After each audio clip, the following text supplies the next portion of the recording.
Alrighty then. Testing. Hopefully y'all can hear me okay. I guess we're gonna find out, because everything is different now. Everything is a little bit different.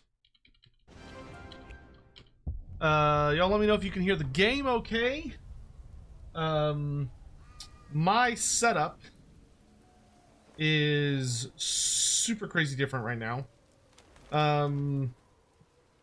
Hopefully it should be pretty good.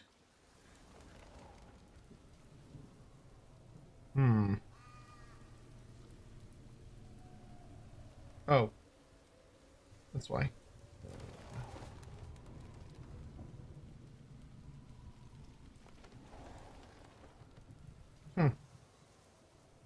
Pretty sure I have a doctor's appointment coming up soon, and I don't know what date it is. I'll have to figure that out. But I have been busy messing around with a lot of things, trying to improve various aspects of the stream. I completely rearranged my office, so I am in a completely different setup. I am now in the center of the room instead of being against the wall way over there. I don't like this intro as much. And that one's pretty cool. That one, give me a good Lizardmen one. Hunter and the Beast wasn't bad.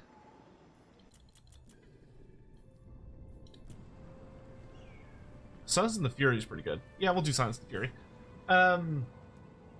But got it all done. It was a very busy day. The big things are that once I get some new cables in and switch out a couple of little cable things, I should be able to actually use my desk in standing mode instead of just always sitting. Also, the camera's in a new place. Y'all are now up there-ish, and are no longer attached to the computer screen. You're on your own little thing, so hopefully that'll look better. I also did a lot of fiddling around with the camera, so hopefully it should just look better in general. I'm intending on getting some new lights here in a bit, but the lights I want are not cheap, so probably have to wait a little bit before I get them, because that's going to be a good couple $100. But things are coming along, trying to do various improvements. My hope is that at some point, we'll be able to get... excuse me. My hope is at some point we'll be able to get another camera on the other side of the desk, because Sadie's dog bed is down that way. So the hope is that if I'm streaming and she happens to be sleeping in here, we can have cameras in the places where she likes to be, so that we can have a dog cam up. Castrated. I want to say Althorian still has a short-term victory to kill Wurzag instead of... Oh, because he moved. That's a good idea. That's a good point. New headphones? No, these are the usual headphones. Yes, I did trim my beard. Yeah, it's true. Who are we playing? I think I want to play some kind of Lizardman. As I hold Galmaras, I am ready. I mean, there's another part of me that's like, we could do another Empire campaign to work on the achievements and on the beta. Anywho. Some exciting stuff. I've also been messing around with some new streaming stuff.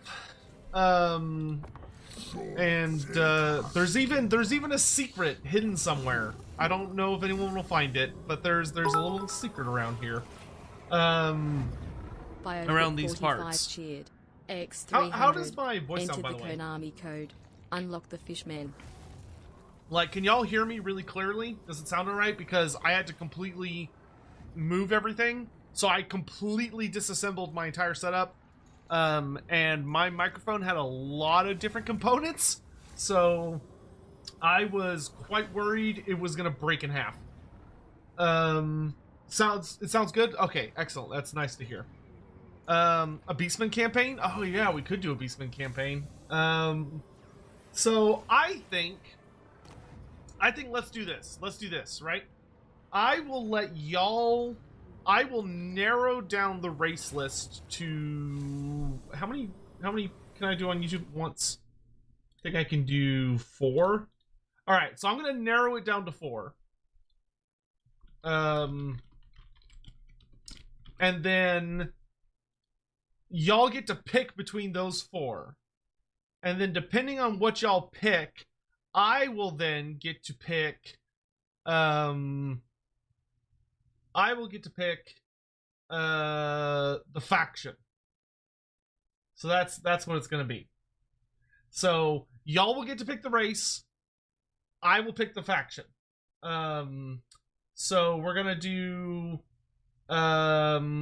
let's do Lizardmen. Trying to think who I really want to play. This is an opt-in beta, so anybody can play it. You can download and play it right now. Vampire counts. I am also down for Beastmen. And last but not least, how about Nurgle? All right, those are your options. If one of the Twitch mods could get that up on Twitch, that would be great. All right, so vote now or forever hold your peace. I'll give you guys a couple minutes. Bioflip, thank you very much for the bits. I really appreciate it. Dude, trust me, if I could Fishman, I would Fishman in a heartbeat. Are you kidding? Yeah. Oh God, somebody found it. What have you done? What have you done to me? I'm flat. I've been flattened. Oh, you son of a bitch. What have you done? Oh God. So yeah, I figured out a new trick. I have learned a new form of sorcery. Don't worry, it's only temporary. It's not a permanent condition. So there is that. Assuming I did it right. I will eventually turn back into flesh.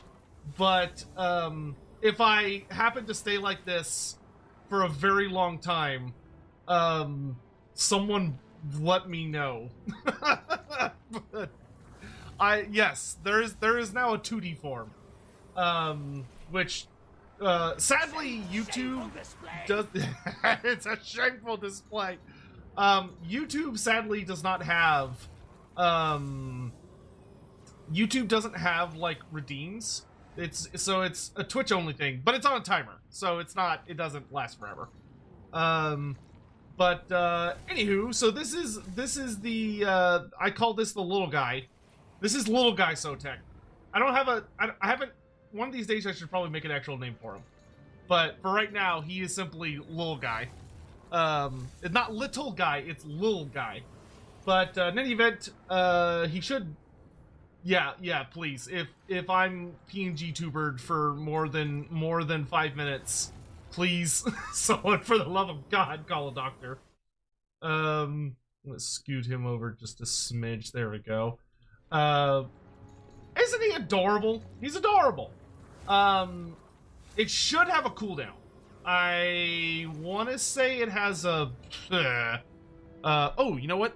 I'm actually glad you brought that up. I don't remember what the cooldown on it is off the top of my head. And now I'm wondering if I need to extend the cooldown. Because we don't want this to happen too often. If it happens too often, there are consequences. Let's see. It'll be under this, and then I go down here, go here. Yeah, we could probably extend the cooldown a bit. There we go. There we go. All right, that's the red host. Hopefully, I can edit it through there and it won't break. I guess we'll find out. Is he upset? No, he's just passionate. It's like me, right? All right, I'm gonna wrap up the poll here in literally just a couple seconds. So if you haven't voted yet, hurry up and vote. You just got a couple more seconds. I also have, yeah, been taking care of myself. Got some stuff done. Yeah, not only did I completely redo my office, I moved a ton of furniture around by myself, by the way. I didn't even have any fucking help. Luckily, I'm still reasonably strong, so I can move around all the furniture without assistance. Oh, you know what? I need to grab something from the rest of think about it.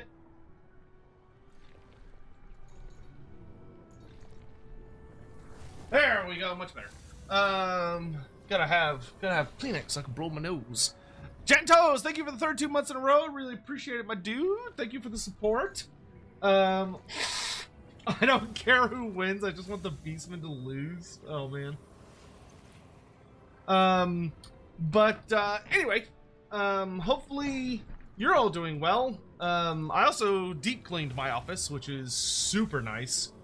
Because it really felt like, see, just like that. Just like, it's that easy. It's that easy. All right, that's enough time. So the winner is Lizardmen. Cool. Which means I get to pick. So I think,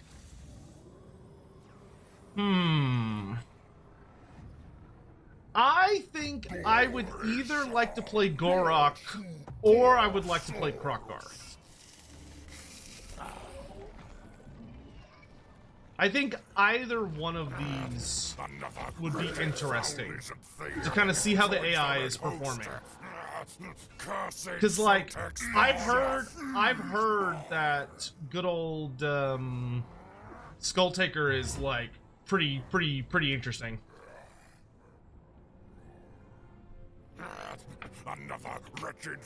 AC too low, thanks so much for the Prime sub, I really appreciate it. Thank you. But I do like me some Krokgar. Gorok. I do like me some Krokgar. So you know what? I lied. We'll do one more poll. This one's gonna be pretty brief. Whoops. Thought I was in Twitch. This one will be pretty brief. Which lizard?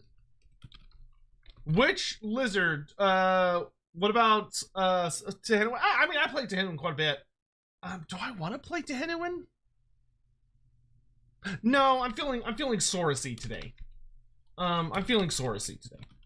So your options are Krokgar or Gorok. That's it.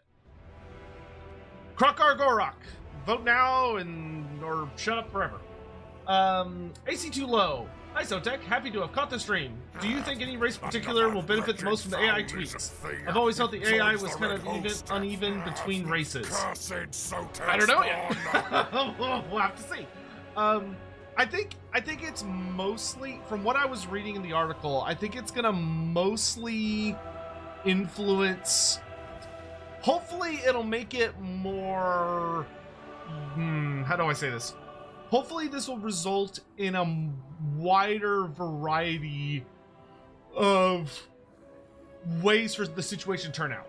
So like when you play on a regular basis, hopefully it is that you see different factions ascending to the top instead of just being the same thing every time, right? I would say that is the that's the hope.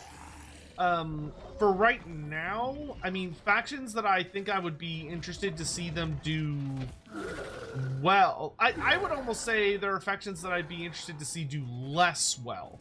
Like Skulltaker's AI faction is pretty dominant, and supposedly they brought him to heel a bit here, but we'll have to see. A couple other ones also got a little nerfed.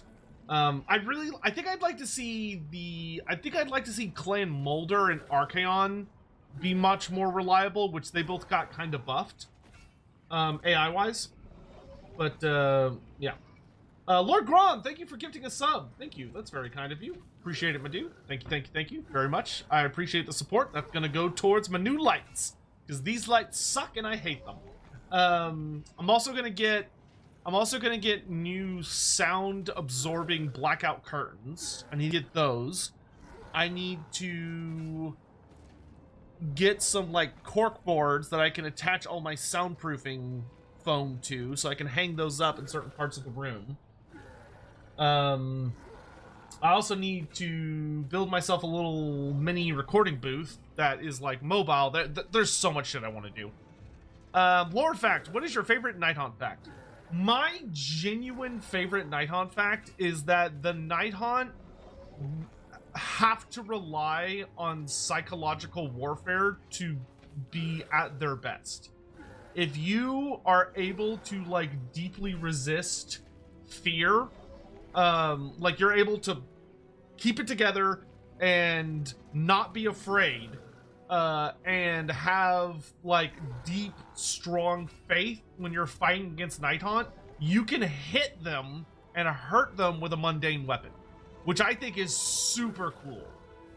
The idea that they quite literally require fear in order to be these invincible horrors. Whereas like in fantasy, it tends to be a lot more straightforward. In fantasy, if you don't have a magic weapon or like a blessed weapon and you go up against a ghost, you're just fucked. like you're just boned. But to be fair, Age of Sigmar is a much more magical environment. Magic is fucking everywhere. So it makes a lot more sense that like you don't specifically need a magical weapon, because that's not really a thing in AOS, because just the environment itself is so magically saturated, compared to fantasy, which is not nearly as much so. All right, we're gonna call it there. Okay, so YouTube chat was pretty divided on it, but went a little bit to Krokar. Twitch chat was not as divided. Let's go hunt some rats and demons. But it's pretty close to a 50-50 when I look at the two of you, because Twitch chat went with Gorok. I really...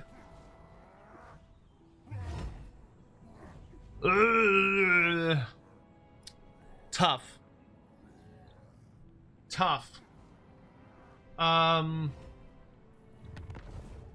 Well, I mean, yeah, if it's that hard for me to decide, I will go with popular vote.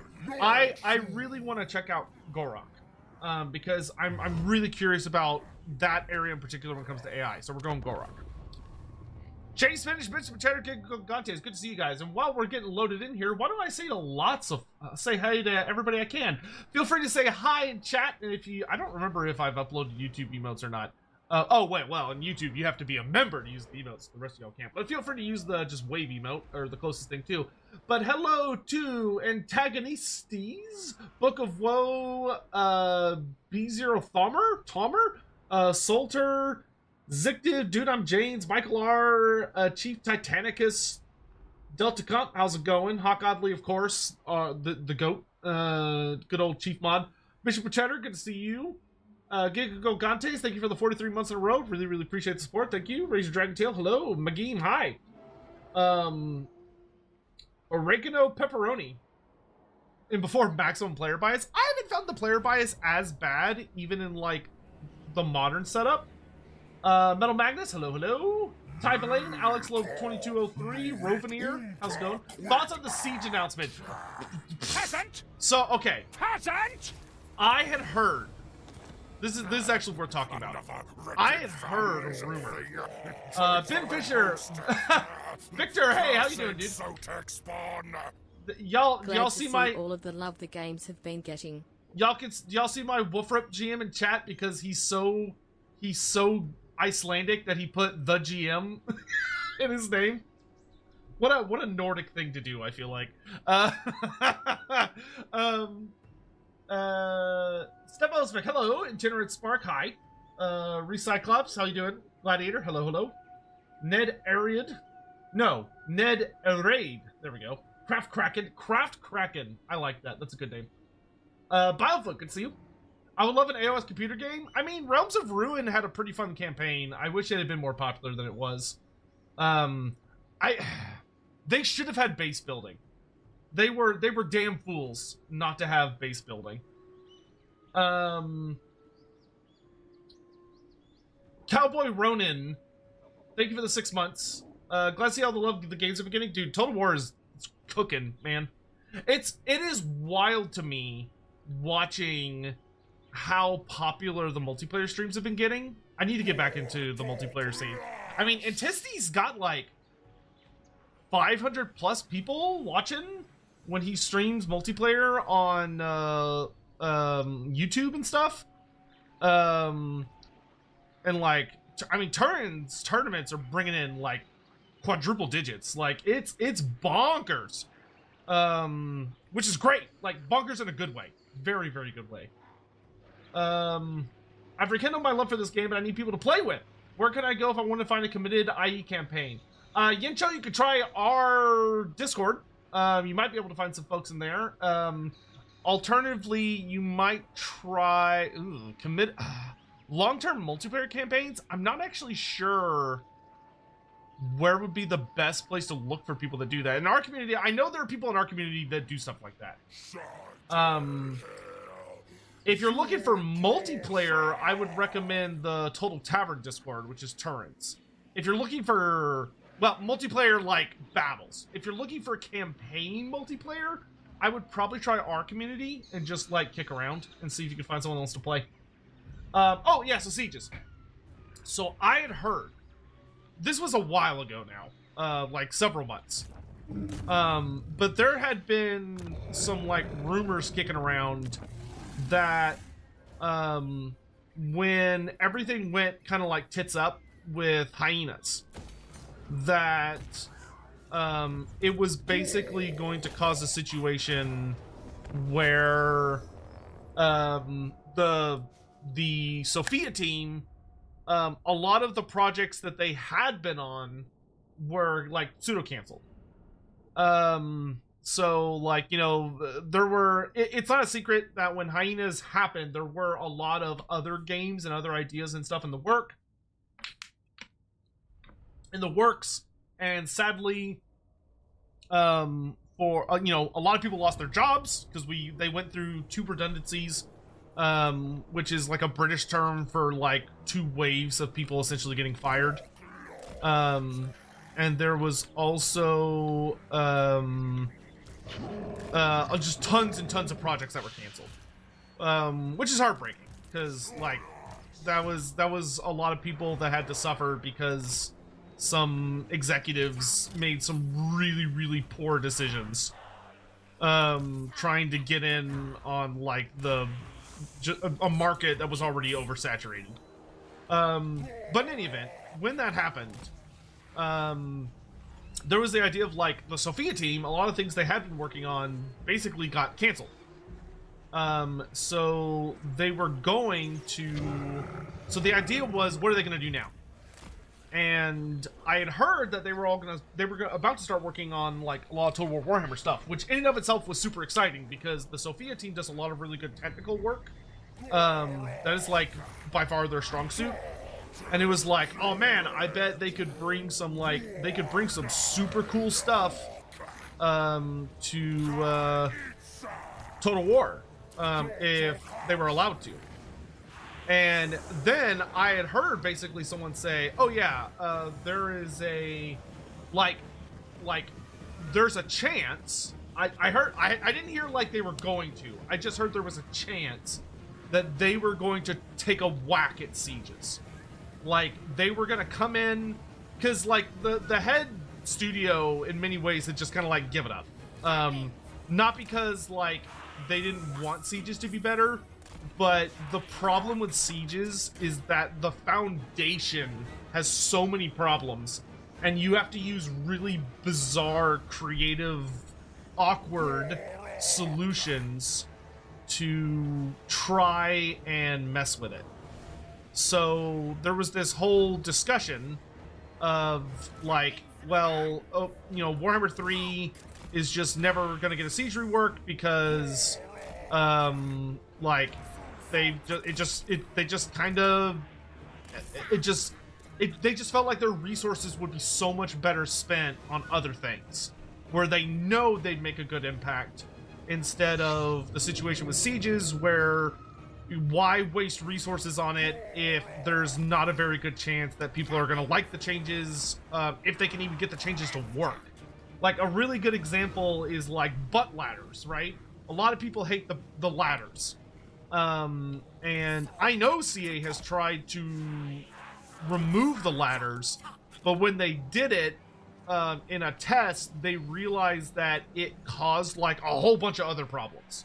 So when they got rid of the butt ladders, it caused this, like, chain reaction of breaking even more stuff. And they were just like, oh my god. So I had heard that maybe Team Sophia can come in with a fresh pair of goggles and be like, hey, you know what? We're gonna do this. Like, we're gonna try our hand at this and see if we can make things work. And apparently that was true, and it's happening, and I am so excited. I am so excited. Yeah, there's a mod that removes ladders. Yeah, and it utterly shatters the AI. Yeah. Like, Sophia, they're an absolutely fantastic team. I cannot wait. I cannot wait to see their work. Because those guys are great at what they do, man. Not to say, like, the other studios aren't. The other studios are also fantastic. But, I genuinely think having a fresh pair of eyes is gonna help so much.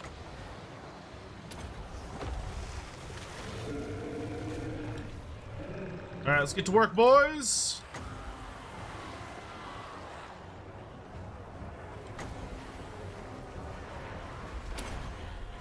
That's probably overkill, but whatever.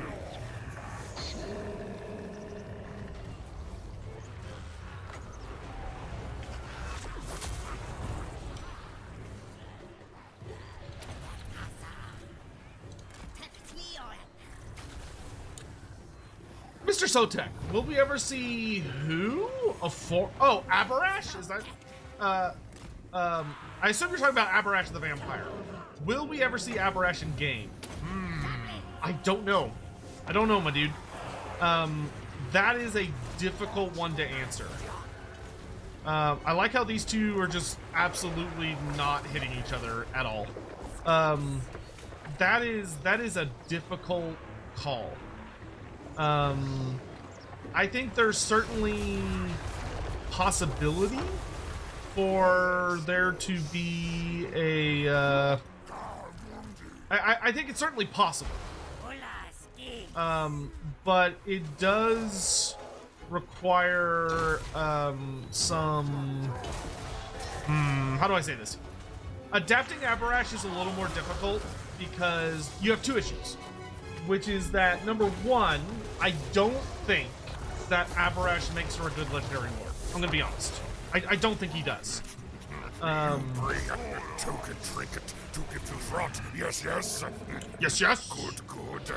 I accept your offering for Mulder Clan. For Mulder Clan. The Unseen Archives donated £5 through Super Chat.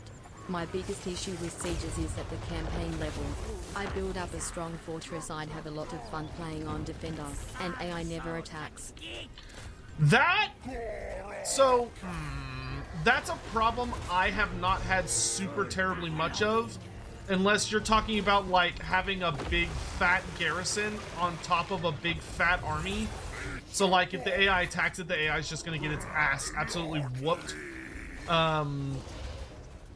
But I don't know. I tend to get reasonably aggressive AI. Yeah, I don't know. We'll have to see. I'm curious if this will do some good stuff there. But anyway, my issue with Abarash is I think Abarash doesn't work as well as a Legendary Lord because he's competing for the Blood Dragon slot with Wallach Harkin and the Red Duke. We already have the Red Duke in game. And Wallach Harkin is like the Blood Dragon. He's the Blood Dragon. Like the reason the Blood Dragons appear the way that they do and have the history that they do, a lot of that comes from Wallach, not Abarash. like the whole concept of the name of Blood Dragon. There's if you ever want to see a very funny argument, in my opinion, among like vampire fans, just walk in and be like, hey, where does the name Blood Dragon come from? And you will almost immediately kick up an argument. Little man, hey, little man, thanks. I don't know if you have like a really old Twitch account or if you just made that or something. But that's very appropriate. Thank you so much for the 5 gift subs. I really appreciate that. But anyway, thank you so much. It's very funny. Thank you again very much. It's very generous. I think Wallach Harkin would make for a great legendary lord. The Red Duke should be upgraded to a legendary lord. Abarash, I would prefer as either a legendary hero type character, or I would like him as kind of like a very unique super lord that you get in a Blood Dragon campaign. So like, I would love if you were playing through, let's say, like, oh, you're playing a Wallach Harkin campaign or a Red Duke campaign, and like you play through the campaign, and when you achieve like the short-term victory or the short-term victory, let's say, campaign victory, you can get access to Wallach, or he's like at the end of your bloodline tree. So like maybe they could make the bloodline mechanic a little more complicated. So instead of it just being like the 3 points, it's like you've got the 3 points and maybe they add a 4th point, which is a unique character at the end. And so like maybe the unique character you could get at the end would be Abarash. And Abarash just gives you like, a lord, a Blood Dragon lord who's just absolutely obscene. Like his starting trait should be bullshit. His stat should be bullshit. Everything about him should be absolute horseshit. Like he should be one of the strongest dumbass characters in the game. Because he should just be crazy.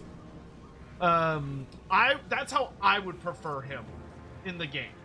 I don't really want him as you start a campaign as him and he builds up a great empire with leading armies and a bunch of other nonsense. That's just my opinion. Not everyone's going to agree with that, but that is my opinion on the topic.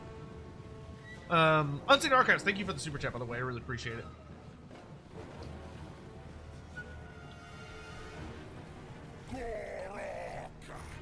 As much as I like the Red Duke, I wouldn't mind if he stayed how he was, and the new Blood Dragon character had the option to resurrect and federate him.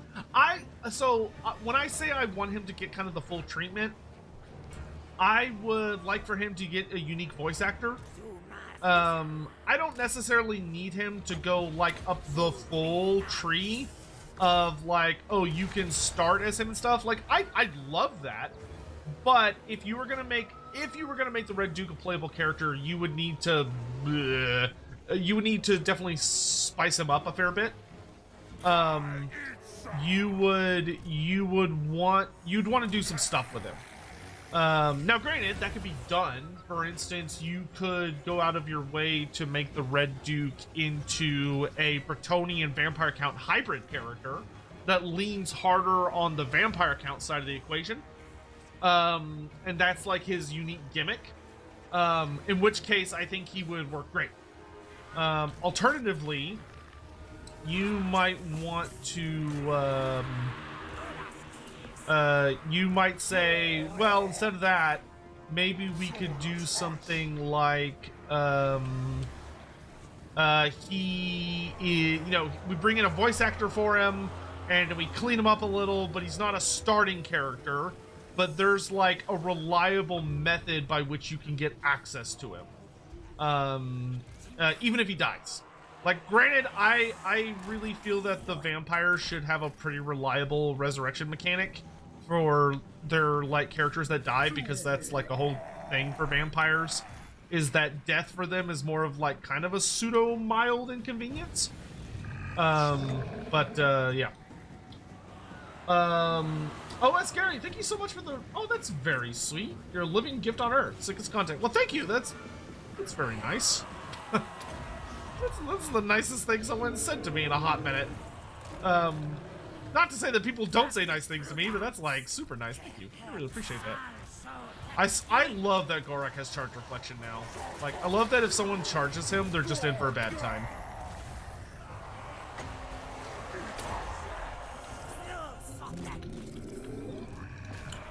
Alright, everybody get to work. Chop, chop.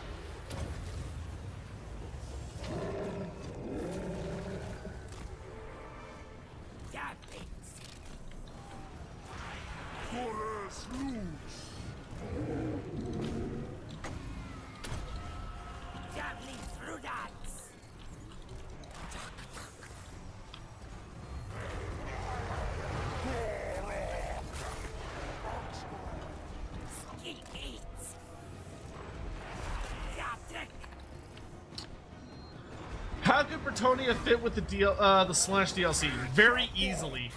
Very easily.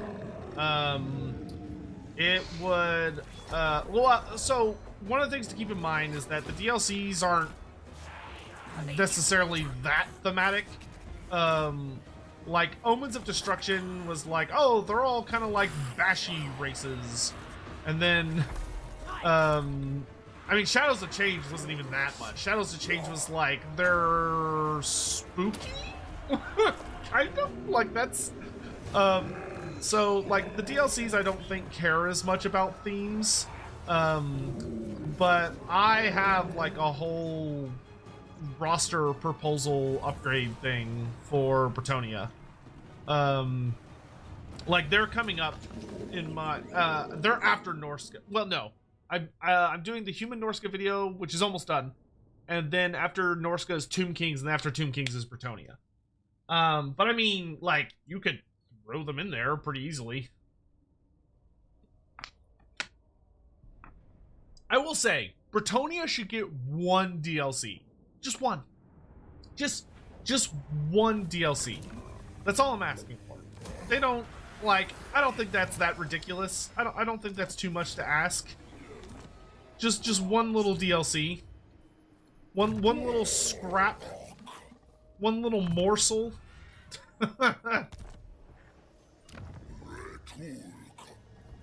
Surely they could afford to just give us just a little whiff of food, right? Surely that's not too much to ask.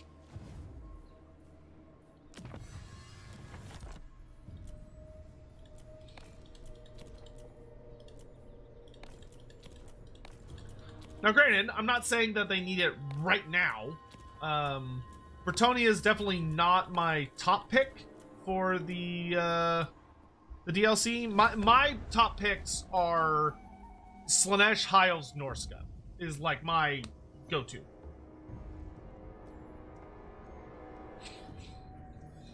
Bretonnia needs some love. Give me a crusade mechanic. Yeah, an errantry crusade mechanic is very much needed. Lore fact, how much is known of Saurian? How much can you speak, and how do most Lizardmen names work? So what do we know about Saurian? We know a good... So, the Saurian is the language of the Lizardmen, for anyone that doesn't know. And we know reasonable scraps and bits about it. So, for instance, we know that there are 4 distinct dialects of Saurian. There's the Skink dialect, the Saurus dialect, the Crocscore dialect, and the Slan dialect. Which are... You can almost think of them as different languages, but not to like a crazy extent. More of that they rely more heavily on certain lexicons. So for instance, the Skink version of Saurian is the most complex, where Skink Saurian is an insanely intricate, complex language that implements a lot of different both physical and audio elements. So like, not only do skinks speak a very intricate language, but their crest will change hues and will also change its positioning to communicate additional information. Beyond that, you have like the Saurus dialect, which the Saurus dialect is significantly less complex. It does, but when in matters of warfare, it has extreme complexities. But outside of warfare, it's fairly simple. The Kroxagor dialect is super simple. Like the Kroxagor version of Saurian is almost entirely like single syllables. Beyond that, how much can I or anyone speak? Not a lot. Total War was really the first time they made Saurian made it actually function like a speakable language. The Saurian lexicon that we have is really small and basically just has like a bunch of words. We know a lot more about Lizardmen writing than we do about Lizardmen speaking. But Total War did like a really good job of adding significantly more information, which is great. That being said, they haven't really published like the specifics and how they use it. Like Games Workshop did a little more effort when they were working with Andy Hall on Total War Warhammer 2 to flesh out the Lizardman language. And they didn't go they didn't like publicly reveal that particular set of rules. That being said, the Lizardman language is pretty poorly explored. It's one of those things that like Warhammer languages in general are not very well explored. Like Khazalid, which is the dwarf language, is the only one that has a pretty satisfying amount of rules. The rest of them don't really. So you tend to rely on like headcanons or kind of stealing ideas from other settings. That's one of the things that, like, if Games Workshop was not a tabletop miniature company and was instead like more interested in developing their settings in like a very realistic, interesting way, one of the things that they would need to do probably right at the start is hire a bunch of people that understand language and can like fill out the languages. Shadow Ruff, thank you so much for the tier. What's up? Welcome to the Red House, my dude. Appreciate it. Thank you for the super chat, Rexo Gaming. Vampire Counts, Bretonnia, what else DLC? No. I don't want... Listen, I realize it makes me sound crazy. I realize I sound like a madman, but I refuse to give in. I refuse to give in. I will hold my ground until the day that I am proven utterly wrong. I want the Vampire Counts to have their own DLC. They should have their own unique DLC, just like the Champions of Chaos. It should be called the Vampiric Bloodlines DLC, and it should be focused on the Vampire Counts and fleshing out the other bloodlines. So it fleshes out the Necrarchs, the Blood Dragons, the Lamians, and the Strigoi. And it will be goated, and I will love it, and it'll be super cool, and other races will be able to benefit from it in interesting ways, and it'll make the world more exciting and interesting. And I realize some people think that's insane, but I don't care. So I will never, ever be on Team Vampire Count DLC for the Lord Packs, because I want vampires to get their own standalone unique thing, because they're the only race that I think can still pull it off. Any tips to make the Lizardman economy work? Trade agreements and investing specific provinces into just making money. That's probably one of the biggest secrets you can wield in your favor. You know what? Let's actually go more spear heavy on this flank. Okay, maybe not all like that.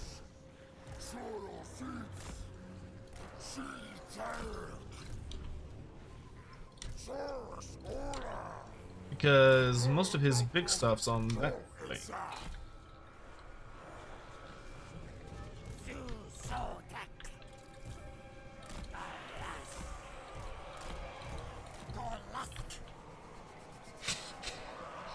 Yeah, I mean, it could come with Nagash. I don't need Nagash right now.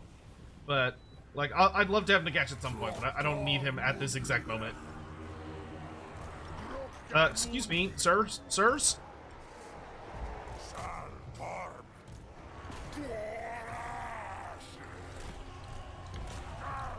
So it begins. Okay, y'all protect Croak. We're gonna go throw all our javelins at the Great Unclean One.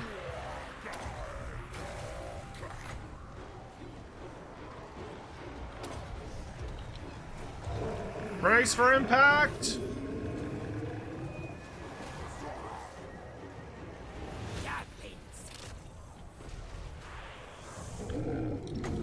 Okay, we're going to make him lose his little bodyguard here.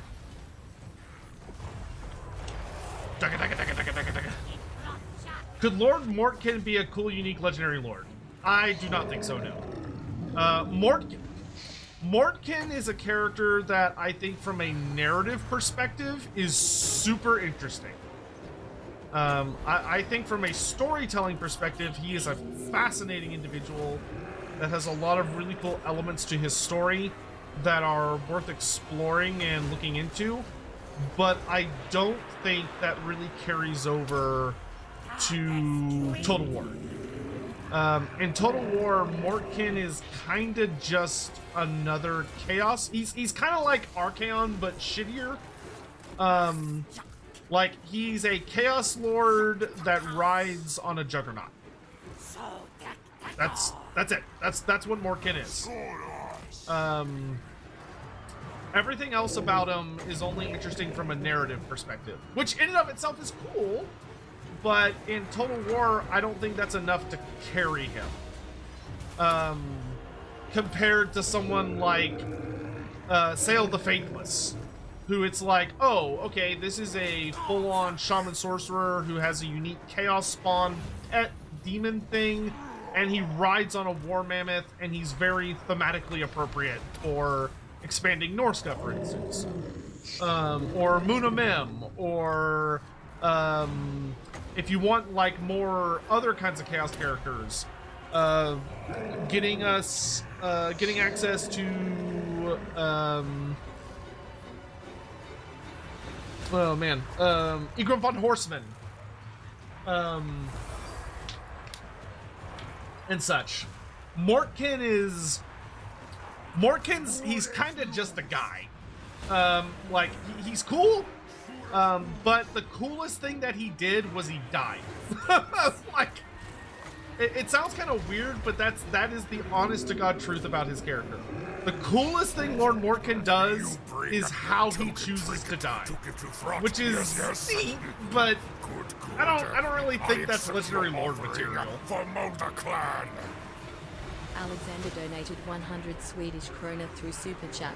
In the Slash DLC, do you think they will redo Siegfried's animations?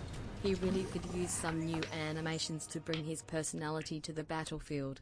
That would be cool. I would love to see rapier characters, or like more finesse-focused characters have unique animation. I don't... I would not expect it for the Slash DLC unless the Exalted Hero they end up going with, like the Exalted Hero design, ends up being one that leans well into that.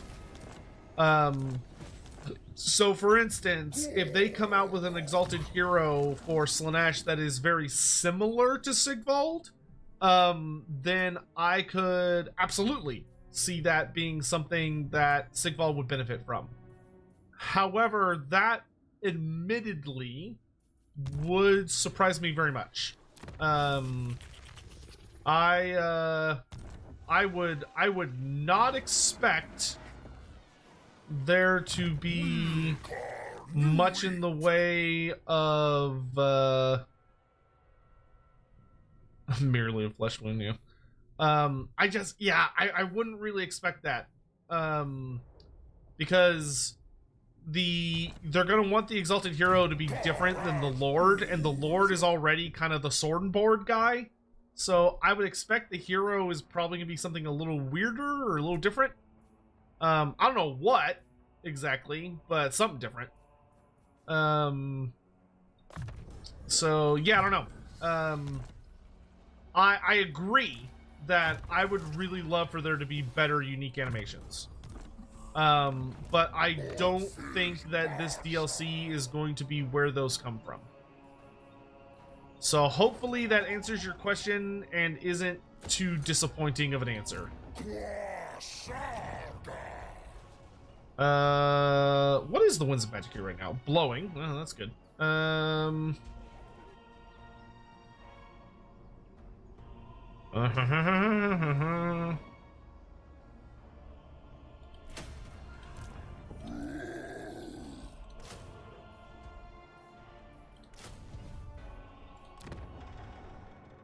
Source, Temple Guard, immune to contact effects. Oh, immune to contact effects. That's nice. Expert charge. Okay.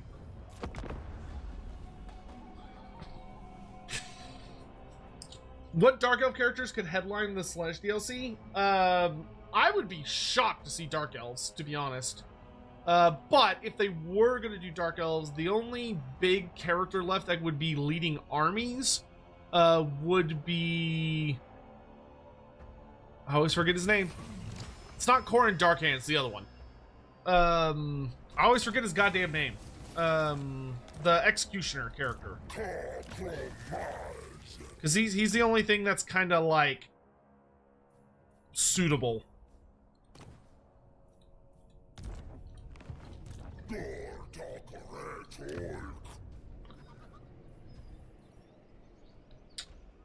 Do I want to upgrade Shovel next? No, let's focus Ketsa.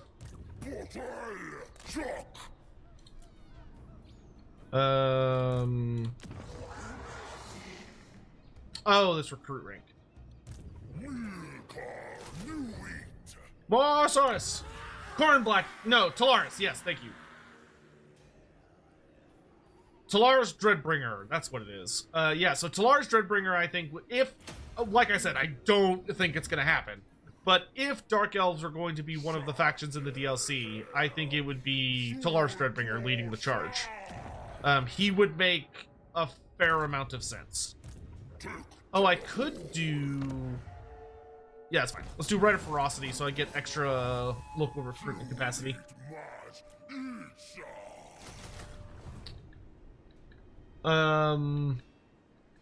If it's not a Norska DLC, who do you think the third faction will be besides Celeste and High Elves? I think it'll be Tomb Kings. My pick for the third faction is either Norska or Tomb Kings. And that is my genuine thoughts. That is not like hopium. That's who I think would make the most sense.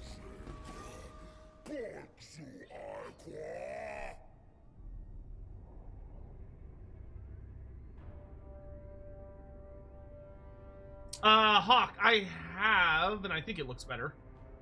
The camera stuff.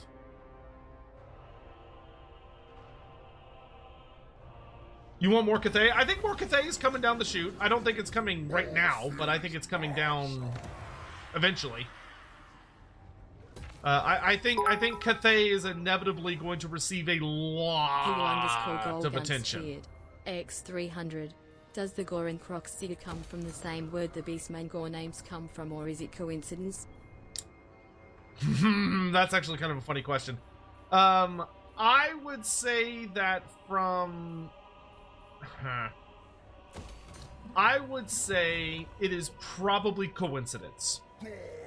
Now, you could, I think, make an interesting argument that there is an element of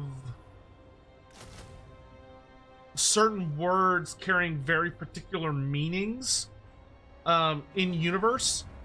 So, for instance, the word or the word gore, meaning beast,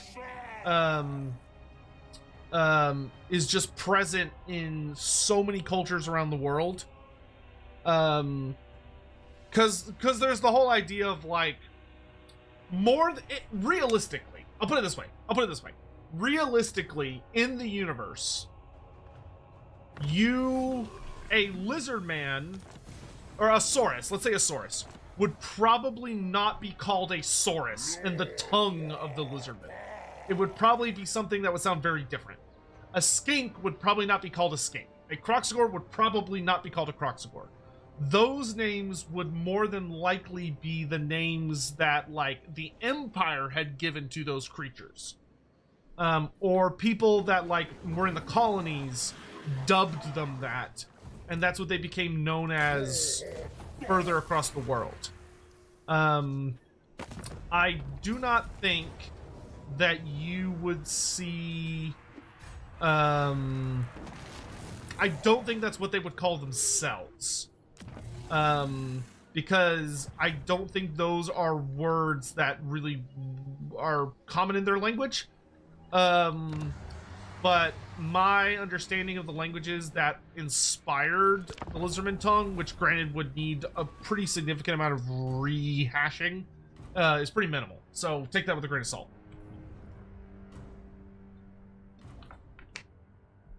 What old world novel would I like to see in the future? The thing I'd be the most excited for, that I think is hopefully going to happen if Games Workshop isn't stupid, is a Cathay novel. The next novel should be Cathay. Ooh, a free Saurus Scar veteran, you say? And we do have a name redeem, which is that his name should be Luca Dion. That's got to be a reference to something that I'm too culturally ignorant to get. With CA doing sieges, looks like this game will have a long life. Hell yeah, dude. I don't think we're anywhere close to the end of Warhammer 3.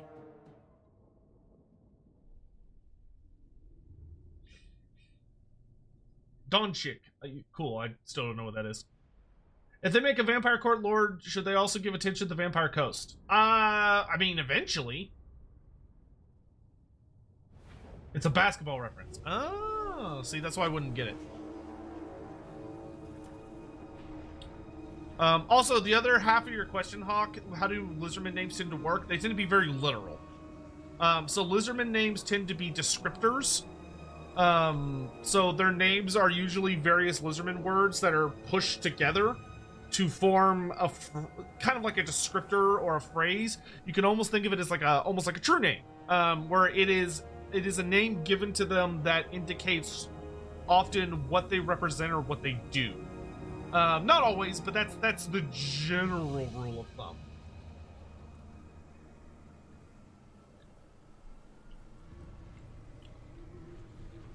I mean, Krokar's name means something like, I'm trying to remember what his name means off the top of my head. I'd have to get my Lizardman book, which is in the other room. But like, their names make little bits and pieces. Boy, Magico, thank you for the super chat. I appreciate that. Thank you. Thank you for the blues. What's your biggest aha moment when it comes to miniature painting? Learning how to fucking do gradients. So like using thinners to really thin out the paint, and then just doing one layer at a time and just adding a little more each time, and using it to create like a blend. And it looks really fucking good. I haven't painted in forever, which makes me sad. But such is the nature of things. Everybody get in line.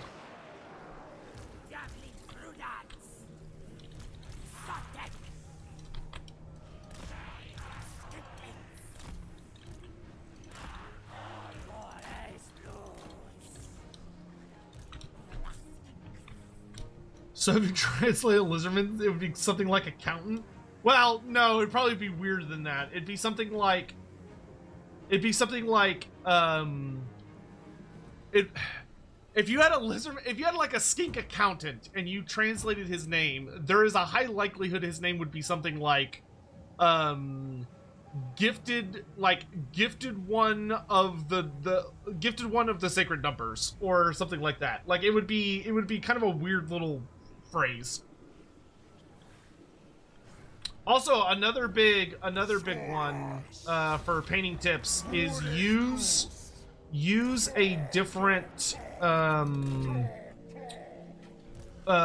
water thing to like you know, freshen your paints or your paintbrush. Don't use the same one for your metal paints that you do for your regular paints, because the metal paints often have little biddly stuff in it that will get into your normal paints. Use separate water things for them. Super chat. For VC is D to Hellsnick super unlikely since we got Ghost. Feels like VC have so many cool characters before him. Okay, first, Laminati. Hey, Sotek, love the channel and your constant enthusiasm for Warhammer. Well, thank you. I really appreciate that. That's very kind of you to say. And yeah, I'm just having a good time. I'm just enjoying myself and just having a good one, to be totally blunt. But in answer to your question, how would I see CA working on the in-game Lizardmen experience? 95 cheered. X100. Hey Sotek, as someone who hasn't ever played Tabletop, is miscast chance tied to wizard level or is it independent? Also, are there characters that lower the mischance chance of other casters? And if not, could that feasibly exist? Okay, hold on. Let me tackle each of these one at a time. So, starting. Okay, so could oh my god, what was the first question? Oh. How would I want to see CA work on the game Lizardmen's experience? The big thing for me is that the geomantic web should be fun and exciting. There should be the geomantic web should be made into an experience where getting to upgrade and complete it should be a very exciting aspect of the campaign. Where when you see that you're getting close, you should be like, oh my god, I'm so excited to get to like level 3, level 4. I have very little issue with how the geomantic web currently upgrades. My issue is the rewards, because they're not exciting. The big thing for me is that I want it to be represented as geomancy, which is a form of magic the Lizardmen are pretty exclusively goated at. Like there are other factions that are capable of using it, but Lizardmen are like, just like, they're like the fucking boss hoss when it comes to utilizing it. So I would really love to see them have it where when you complete a level of the geomantic web, you get crazy shit like, oh hey, guess what? Since you completed this level of the geomantic web, you now have access to geomancy army abilities. So, for instance, let's say at a level 3,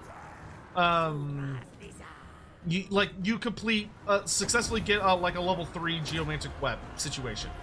So, because you've gotten to level 3, which is the basic level, that means that you have access to a spell that like causes like, let's say Mazdamundi's Ruination of Cities, right? So you have something similar to Mazdamundi's Ruination of Cities that you activate in a specific area, but like it's like a lesser version because you don't want it to be as good as Mazdamundi's. But it gives you an army ability that you can activate, and you mess up some baddies in a little area. You go kaboom and like kill some guys. Cool.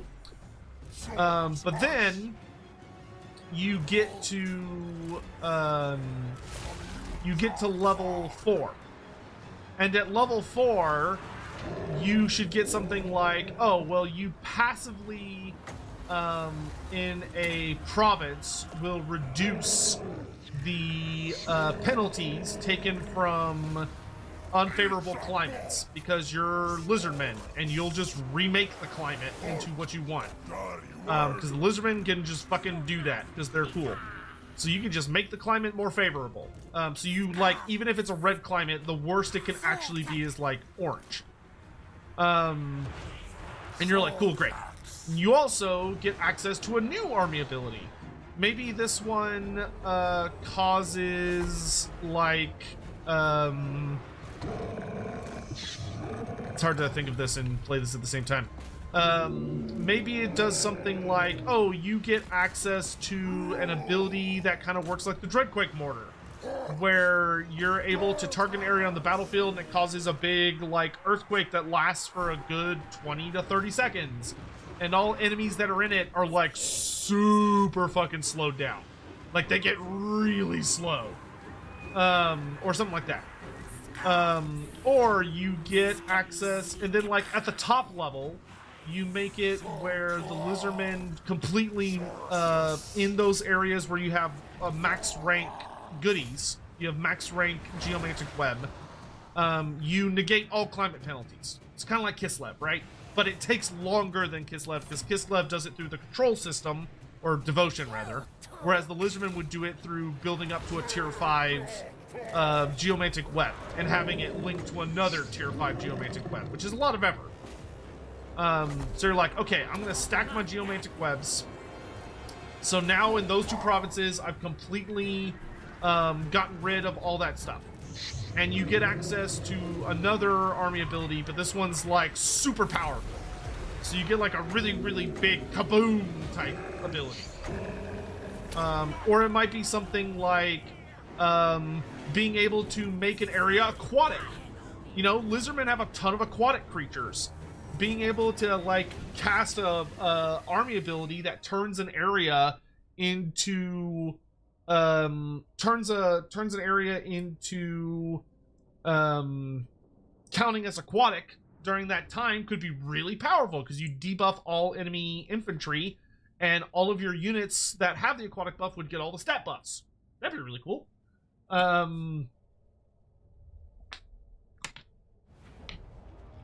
Maybe they could tie it in with, like, allowing, if you have like a tier 5 settlement, that allows you access to the pass of the old ones. So in the area where you have a tier 5 settlement, you'll be able to say, okay, I can travel from this tier 5 settlement to this tier 5 settlement. That could be cool. So, like, I would just like to see interesting, exciting things. I will say, if they're going to add in a teleport system, though, you need to earn it. Like, that needs to be a late game buff that you have to build up to, like, a max tier area. That should not, under any circumstances, be like a casual buff that you can get very easily. Because I don't think teleportation is something they should hand out like candy. But I think that would be pretty. Those could be fun. The big thing for me is I want to feel like I'm wielding geomancy. I want to feel like I'm affecting the terrain. I want to feel like I'm affecting the campaign map.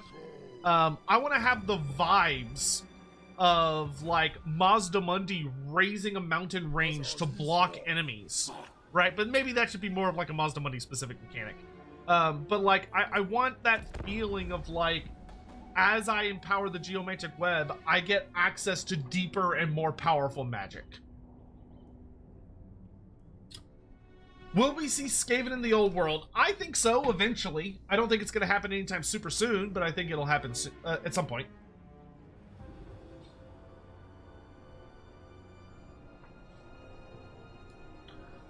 The laser from above ability? Oh, like a bounce spell version of the Engine of the Gods? Yeah, you could do something like that.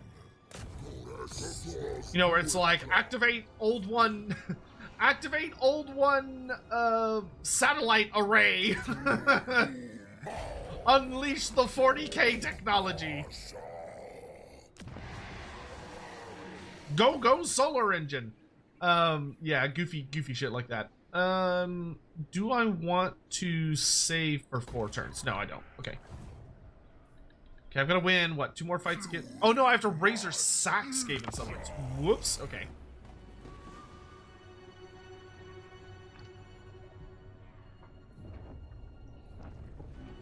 I always hate when they see through my... Ambushes. No, don't go to Ketsa. I'm investing there.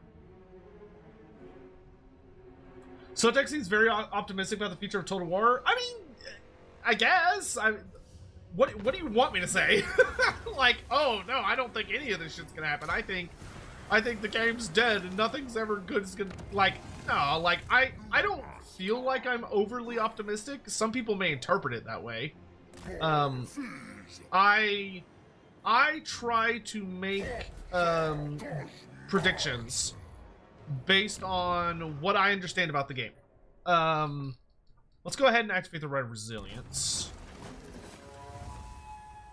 Now, from y'all's perspective, you may be like, yeah, well, you still sound like a fucking crazy person, and you know that's fair. you're certainly entitled to your opinion. How likely is it for Teclis to get a rework like Gelt? Teclis getting a rework, I feel like, is basically guaranteed, so long as it's basically guaranteed once the High Elves get any kind of update. If the High Elves get any kind of update, which they almost assuredly will for the Slash DLC, then you can bet a significant amount of money Teclis is going to get crazy. Because, I mean, they know people want a White Tower of Hoeth feeling faction with Teclis. Oh, I get Vanguard deployment as well? Wow, these Skaven are in for such a bad time.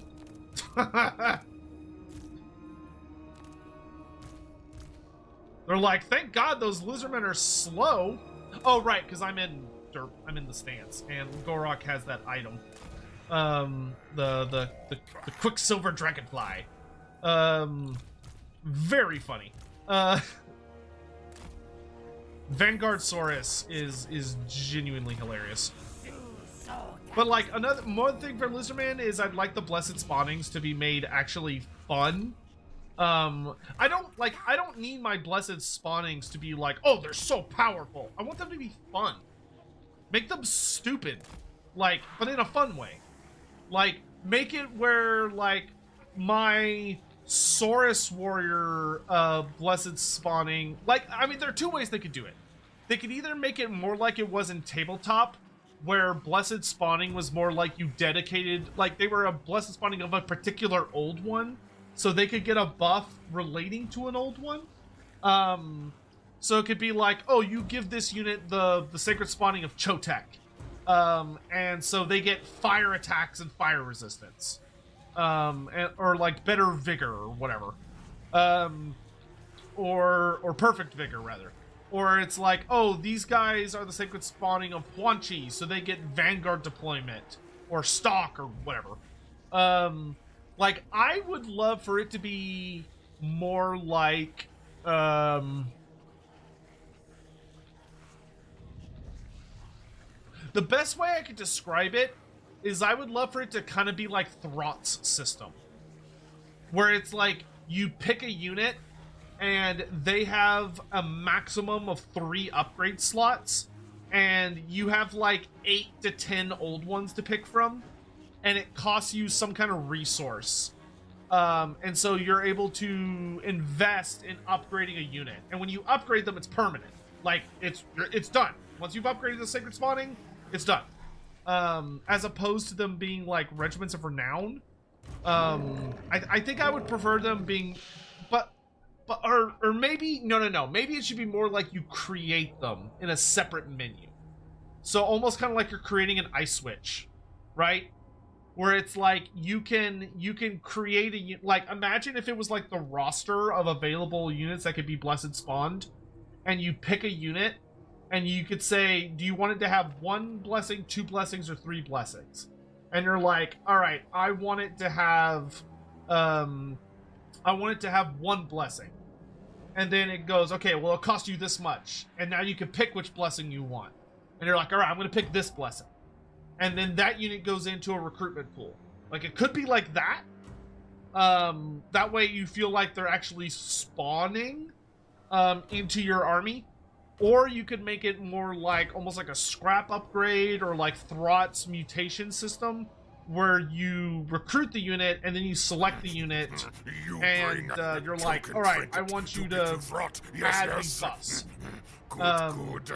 I accept your offering. Aren't blessed for spawnings Mulder random? Clan. So, yes Alexander and donated no. 50 Swedish krona through Super Chat. The meta Most answer to enemy that raising up is mountains, no. The even old for just ones a couple plan of them. turns on the campaign map would be so cool to block of enemies. Like the old ones, very carefully designed when each and every blessed spawning would appear. There's no such thing as a random blessed spawning. However, the answer is also yes, because the Lizardmen don't have complete records. So sometimes they know when a blessed spawning is coming, and sometimes they don't. So it could be both. But you could also simulate that by saying, like, okay, I want a unit that has this amount of blessed spawnings, and which spawnings they get is random. But you could just, and if you did it that way, it could be like, okay, there's a 100% chance that they get one blessed spawning. And then there's like a 50% chance they get 2 spawnings, and then there's a 10% chance they get 3. What the fuck? Not again! Oh no, I'm marketable. I'm a marketable plushie. It happened again! I'll help this little guy. That's kind of like some versions I've had kicking around in my head. It just depends on how complex you want to make it. Because obviously the more complexity you introduce, the more of a pain in the ass it's going to be. But yeah. So where was I? Alexander, for vampire counts, is Dieter Hellschnitt super unlikely since we got Gorst? Sadly, yes. Down those lizard trinkets. I am the lizard trinket. I would very much say that Dieter Hellschnitt will never be a legendary lord. I think there's a very reasonable chance he'll be a legendary hero. I think legendary hero is possible. The Loremaster has mutated, tainted by the chaos god of cuteness. Whoa. Bro, who's the fucking chaos god of cuteness? Token trinket to give to Fraught. Are they a woman or a femboy? Someone? Good. I accept What? your offering. What kind of for cuteness are we Mulder talking Clan. here? Like, Everyone how elaborate does this donated get? $10 through Super Chat. I missed some of the stream. How are the AI changes so far? BTW, I love the collabs with Pancreas you and Andy have been doing. Oh, well, thank you. I'm glad you enjoyed those. They were fun. Pancreas is super cool. He's absolutely a ball to chill with. We will definitely, like, without a shadow of a doubt, do another one of those 40K streams. I don't know when, but it'll be some point. Cause like, holy shit, y'all turned out for it. So yeah.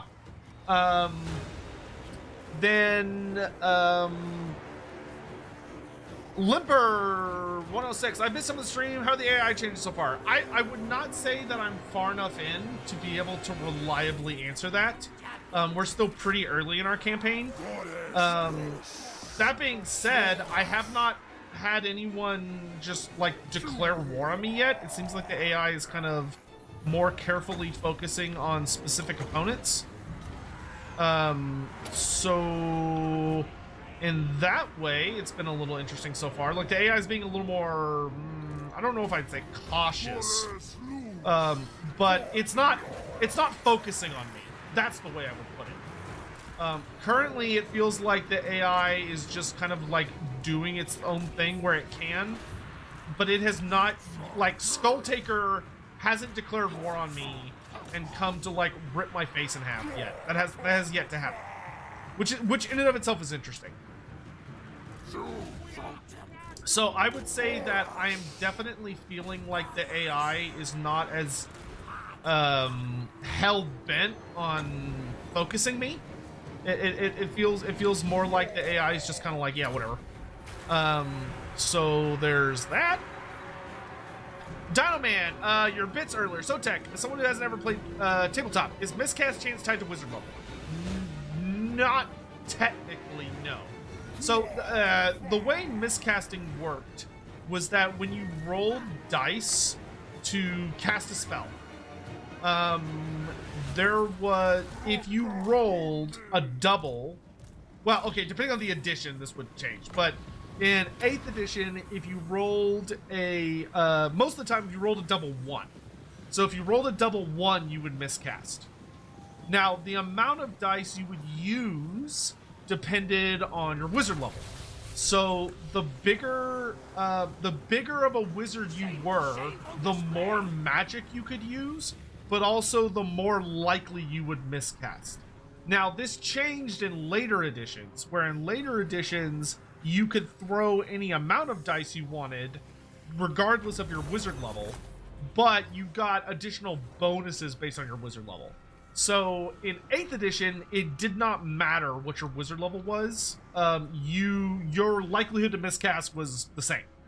In older editions, if you were a more powerful wizard, you were more likely to miscast because you were using more dice. However, are there characters that lower the miscast chance of other characters? So something like that could exist. So for instance, you could have a character who did something like you could have like an item or a character that would say something like, if this thing is going to miscast, reroll. So like a Slan might have the Soul of Stone upgrade, which would make it where if he miscasted, he could like re-roll it, or he could adjust the miscast result to make it a less dangerous one. Or you could have something where, like, if you miscast, you could pass it on to a nearby allied unit, or you could pass it on to an enemy unit. Like, there were ways to mitigate or deal with miscasts. That being said, that being done by, like, another character was relatively rare. Most of the time, if you were going to mitigate or mess with a miscast, it was from an item or like some innate ability that you had. It was very, very rare that it would be something like just another wizard being on the battlefield, unless it was like a special character. A quest has been issued, mighty lord. A great adventure beckons. Be wary, though. Everybody's favorite quest battle. So too are the perils. Only one of the hardest hardest fucking ones.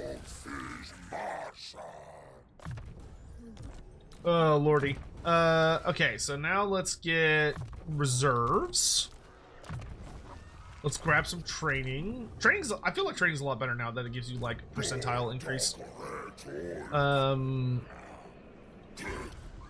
I could march to Quetzal. I think we'll do that to keep Skrull from sacking it, which would make me very upsetty spaghetti. Let's go ahead and upgrade it so I can get the tech tree upgrade. Oh, I can afford both, actually. Oh, no, I can't. No! Okay. Fine. Fine. It's whatever. I didn't want to afford it anyway. Living Legend and Seeing Wolf. Good to see you. Sean DeWolf. I always do that. Poor Skrulk. He lost his capital, so all he can recruit now is slave spam. How's the AI now? Yeah, the only thing that I've noticed so far, so we're playing very hard, very hard. The only thing I've noticed at the moment is that the AI is definitely not hard focusing me. Like, I think most people would agree that traditionally it kind of feels like the AI tends to, you know, very much prioritize the player. And I am not getting that sense right now. Where, like, Skulltaker, I feel like if I was not playing on this build, Skulltaker would have already declared war on me and been punching me in the face repeatedly. But so far, we're on turn 11, and Skulltaker has not engaged me yet, which I think is interesting. Well, Oakseal's probably going to fall, maybe, but I guess we'll see what happens. Will I do AOS lore videos? Eventually, I think so. The Red Host. Cursed Sotek spawn. Thanks for streaming. The distraction is very helpful. Yesterday we had to put down my dog Milo. Aw, he was sorry to my hear best that. buddy. Maybe name a dino or lord after him in his honor. Hell yeah! What kind of dino or lord do you want? We can absolutely do that. Sorry you had to deal with that, my dude. It always sucks. It's the hardest part of having a pet, man. It's an important part, unfortunately, but and it's rough, but you know, the best thing you can do is have their back, and when their time comes, you know, making the right decision. Does it feel like it's too easy? No. I mean, once again, we're not that far in, so I wouldn't say that I would have that strong of an opinion about difficulty at the moment. I mean, we're kind of like running around chasing Throt or Skrull because he's being an annoying little shithead, but I would not say it feels particularly super difficult or super easy at the moment. Hey, trade agreement, please. You know, I managed to grab his capital from him before he really saw me coming. And he's doing a very good job of staying ahead of me, which is not ideal. So he's gonna get to shuttle before me, which is unfortunate. I need a skink chief. Weapon master, hell yeah. Because I want bonus campaign movement. I was hoping we would catch him. We could try and cut him off. I don't think I can get all the way around him though.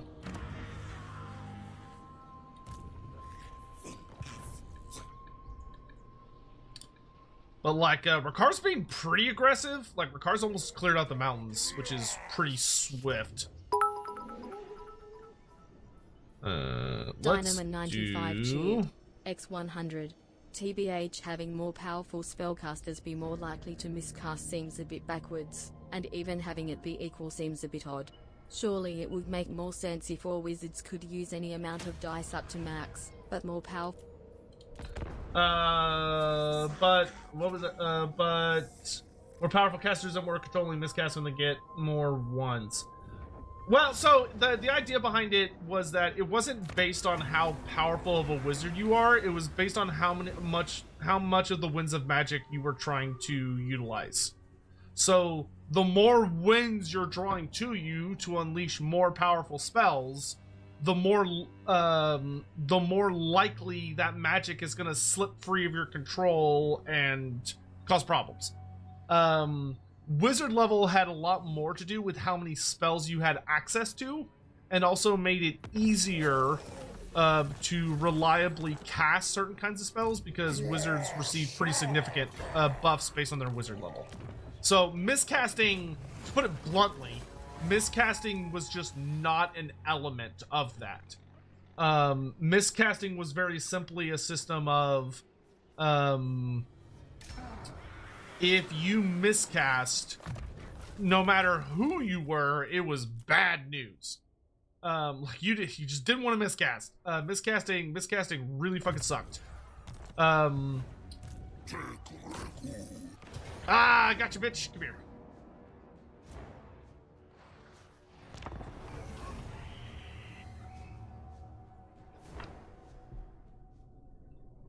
Skink Chiefs are one of only like 4 units you don't like until they get their second on the field like dead weight. Nah, I heavily disagree, dude. Skink Chief on Pterodons are gross. They're so good. You literally just stick them on an enemy character or monster and they just shoot the shit out of them forever. They are super annoying. Like I think Skink Chiefs are absolutely fantastic. They're super cheap too. Like in campaign, like don't get me wrong, when they get on like a big spooky dinosaur, they're definitely scarier, but I think they definitely pull their weight still.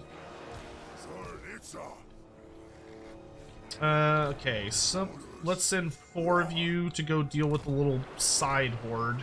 Scar Veteran lead that charge. And then the rest of you nerds come with me towards Skrulk. We can let Krokar just go have... You're not Krokar, Gorok, go have fun. Backed up by Skinks to do some poison darts.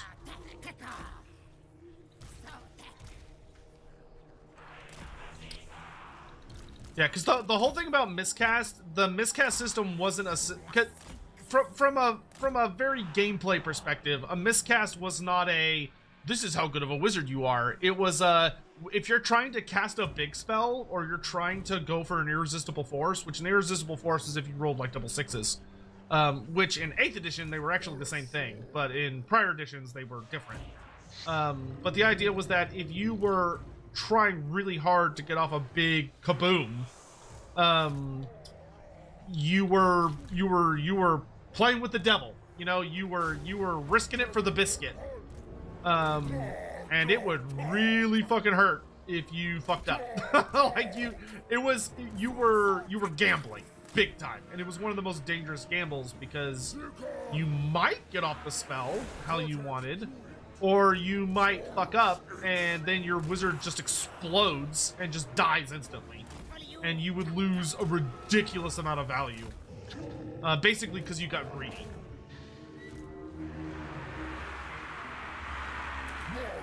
Brace! Hey, good reaction speed. Tech 27 SS Shield, X 150. What other interesting locations will be in the new world? What do you mean by interesting location? Do you mean like the locations of interest like system that they introduced and haven't expanded on in a hot minute? Which I really hope they expand on that system. I really like that system. Or do you just mean like in general? Like without a specific objective in mind? Oh yeah, you mean locations of interest. Honestly, I'd have to sit down and think about that. I don't know if I have a ton of them off the top of my head. I would probably do one based around like pirate. I would do one on pirates. I would do one based on like recently arrived colonials. So like people coming from the old world to make a mess of things as they do. I would do one for I would do some based on like Lizardmen artifacts. So like artifacts of the old ones that you find that get like activated and unleash all sorts of fun like shenanigans and stuff. I would probably go very old one leaning. So like, oh, you found this artifact, the old one, that if you interact with it, it does this thing. Or you found this one that if you activate it does this thing. I would probably do like an ogre one, so like a wandering ogre tribe.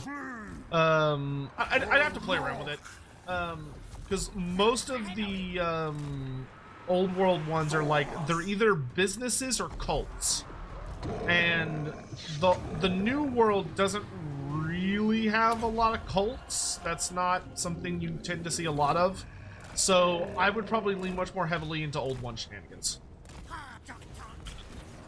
You love watching pizza be delivered? It is juicy, isn't it? Does he already have the fucking Rod of Corruption? Oh, he says the Liber Bubonicus. Okay. I think he might also have the Rod of Corruption, but like, goddamn, dude. Hey, I get those items quick. Very rude. It's a pizza time.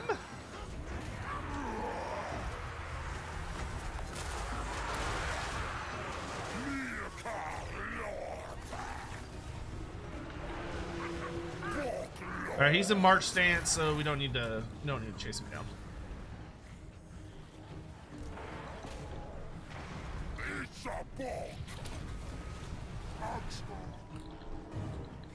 So far, so good. Do Lizardmen eat other races after winning battles? Yes, I believe they have devour captives as an option. The birthplace of Sotek? Well, that's more of a landmark. I would probably do more like artifacts.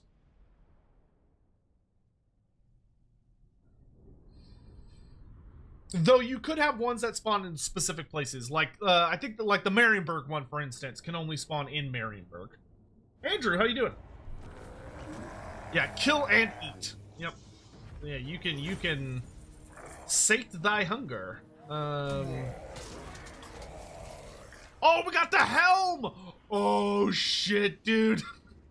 The helm of Threska. Boop. Because Gorok wasn't already potentially bullshit enough as it is. Give him the hat.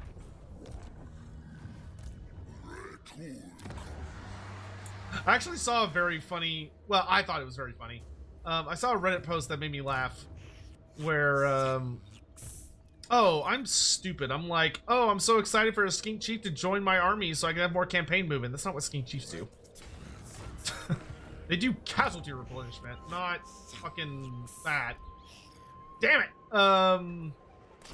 Whatever. I'll use him as an assassin for a bit. I don't actually need him in my army at the moment because frickin' Lord Croak is already giving me casualty replenishment. I would prioritize Ketsa so I could get the landmark, but I'm pretty sure the Skaven are going to beat me there. So it's going to be better to do Itza instead.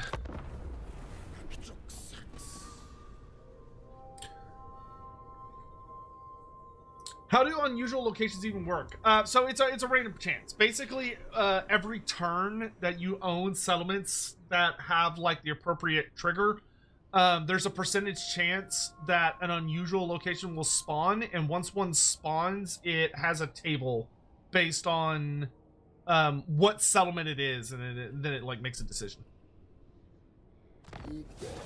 Whoa! What? The Vampire Coast attacked the Sacred Pools? I don't think I've ever seen the Sacred Pools fight anybody. And the Vampire Coast just rolled up on them and, like, torched their shit? Bro, that's wild. I don't think I've ever seen that happen. Ever.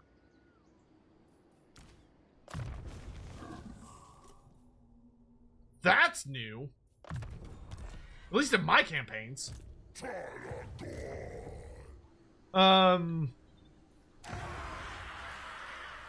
Harkin's being pretty fucking aggressive too. Okay, so there's a pretty dramatic AI shift right there. Alright, we march towards Ketsa. He does not have any heroes. He's laying siege, which is weird. At Oxio. I thought he had already taken it, but I guess not. Critical failure. Wow, what a skink. What a guy. Alright, so we need to hurry up and deal with Scroll because I'm getting a little worried about the Vampire Coast.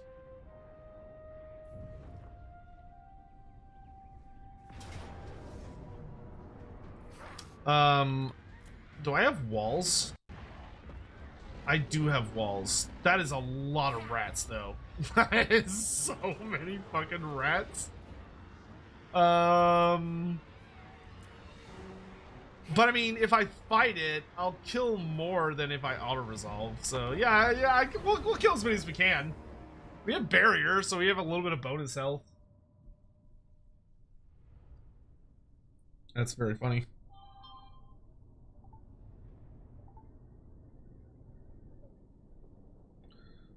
My family's excited. My aunt is getting a new puppy, and they're going to pick it up. She doesn't live like super close to me. She lives in a nearby city. But hey, new puppies, always exciting.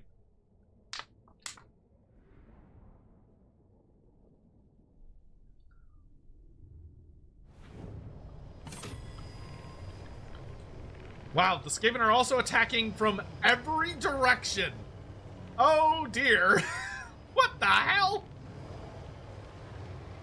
I don't know if the AI deliberately did this. If it deliberately did this, that's fucking awesome. Because as a defender, holy shit, there is literally no safe direction to defend. Which is super cool. Like, this is a genuine, like, oh shit, I don't know, there's not a lot I'm actually capable of doing here. So I'm gonna focus my attention here and just murderize all these warp fire throwers.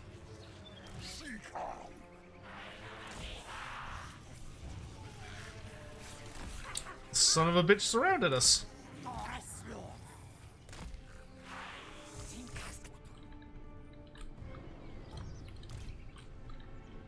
And then we'll just activate towers where we can. Gentlemen, I will not lie. Your chances of survival are slim. But we're gonna take as many of the rat bastards with us as we can.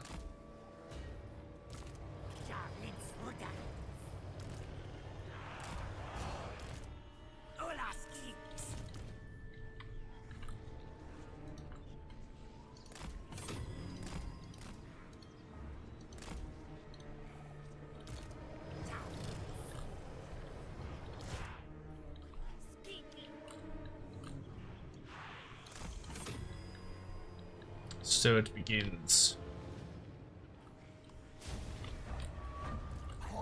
Saurus.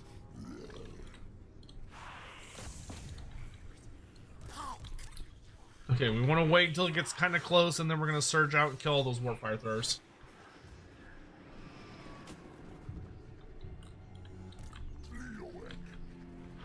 Nearby cities is how many hours drive for a Texan? It's only like 30 minutes? 40 minutes? It's not bad.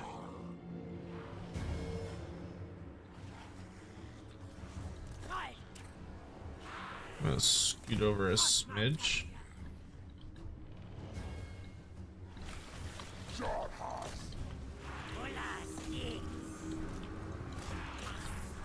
Put those barriers to work, lads! This city may fall, but it won't fall without a fight, god damn it!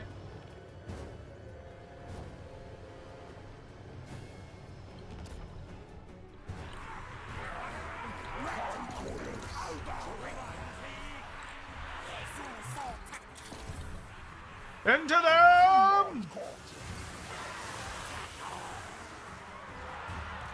Ooh, they point blanked me, assholes.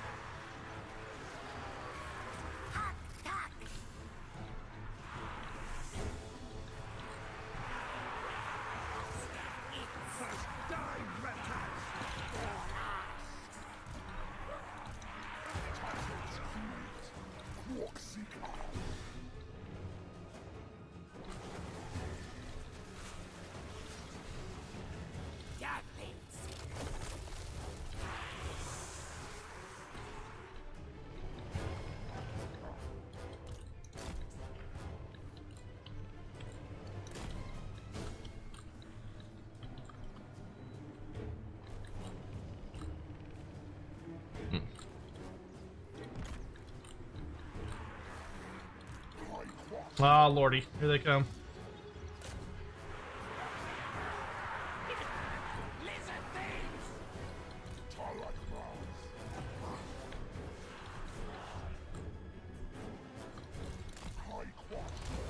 Time to go.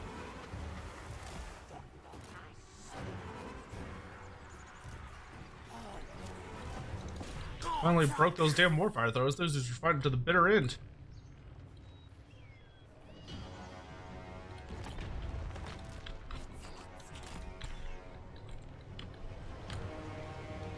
Oh, he's summoning inside the city. That's rude.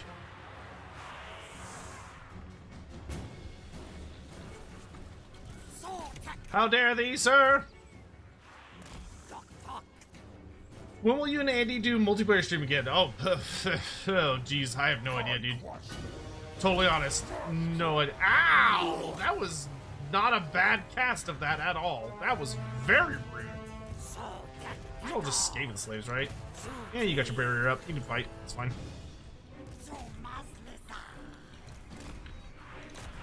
Surround and rip them apart, lads. Hold the wall.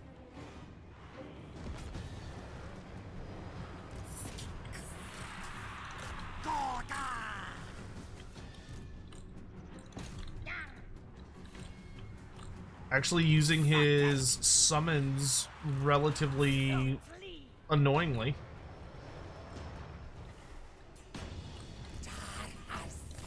Alright, y'all hold this position.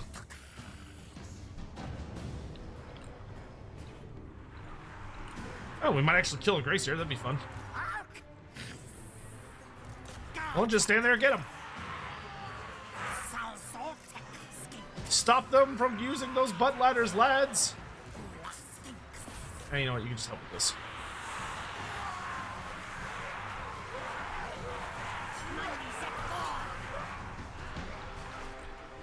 In the beta, I see the AI demanding money for a trade agreement instead of offering. As in, like, that's good or that's bad? Like, what? In what context? Okay, we need to get probably a 900 cost tower up here. Make them pay for every inch!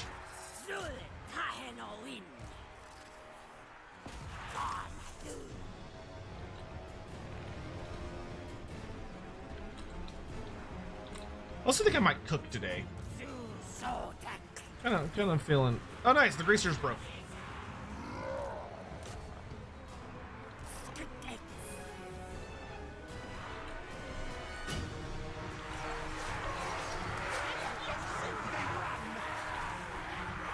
That little bastard hiding against the wall. That's cheating. It's cheating, I say.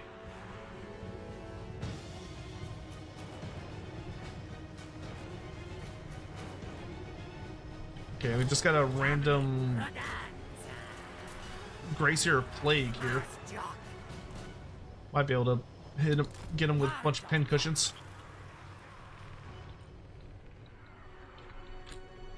Cook, yeah, vermicelli. I picked up all the ingredients yesterday, and it would make me very happy to make some. I haven't had some in a hot minute.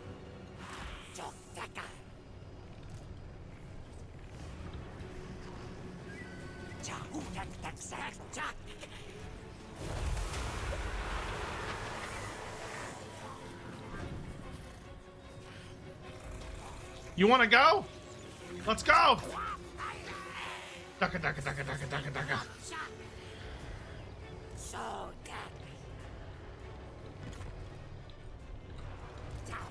All right, y'all, prepare for attack. Get that Grace here.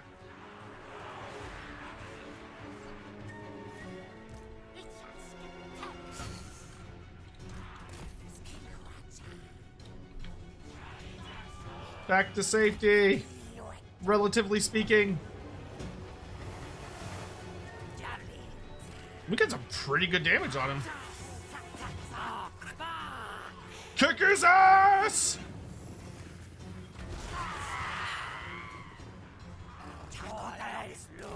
Surround, surround, surround.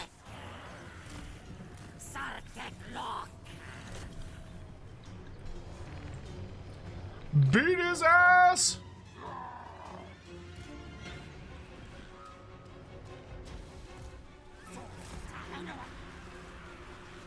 Ooh, warp grinders. I do not like those warp grinders, said Sam I am. I do not.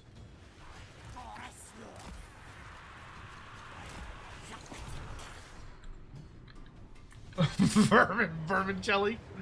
Please, no, I don't want rat in my vermicelli. No, only chicken, please. Please, no rat vermicelli. Oh, I really dislike that on so many levels. That is most unpleasant. How dare you even, like, put that into my head?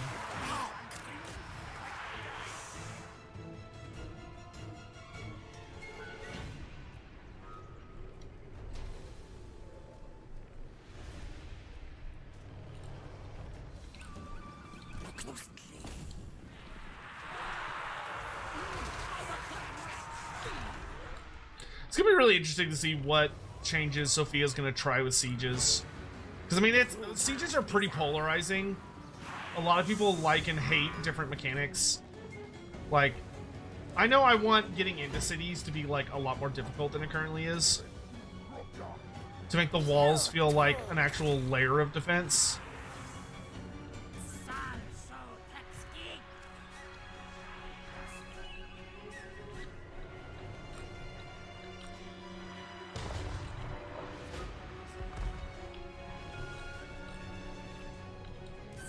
I would be so happy if this Gracer died.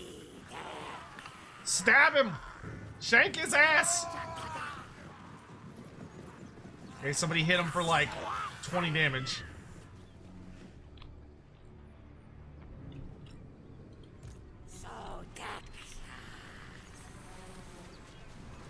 Yeah, whatever. I think we gotta let him go.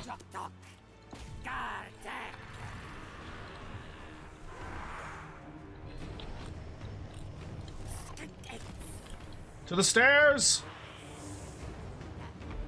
That tower's getting work done.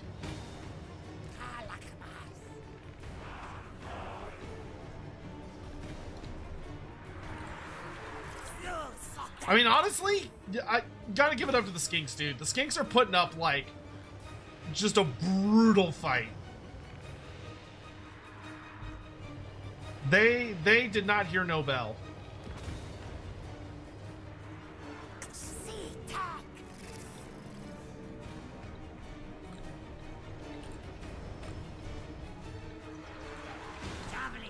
Bad thing is, I'm pretty sure I'm gonna get army lost. Well, actually, no. Maybe if I hold this, I might be able to hold out.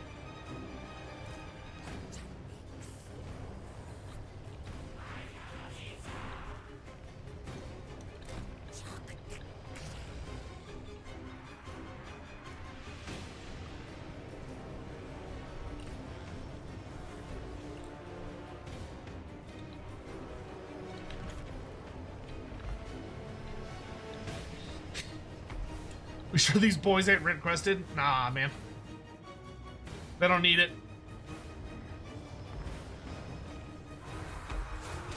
We're gonna lose this tower, which is a little sad. But at least it did something before it got destroyed.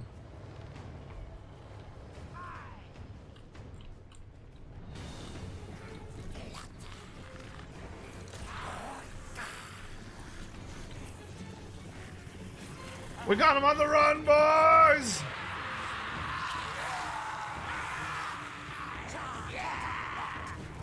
Yeah, you better run, you little shits. Alright, then we can kind of speed up time a bit here. See if y'all can... Ah, they got already lost. That's a shame. I was looking forward to a final stand on the upper plaza. How's the AI beta feeling? Pretty decent. It's being more picky with who it declares war on.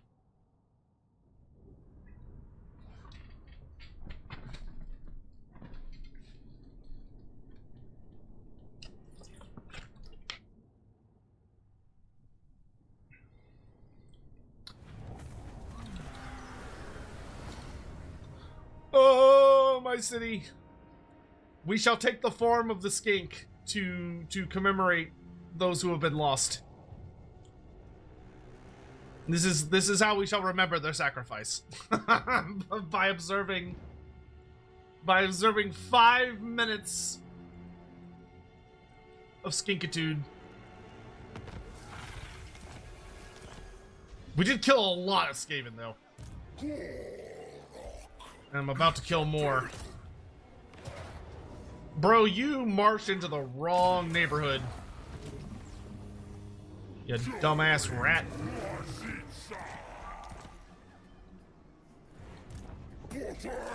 Okay, he did recapture Oak Seal though, so that's good.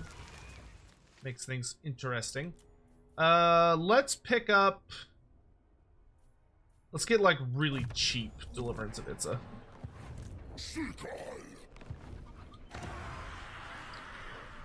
And then I would like...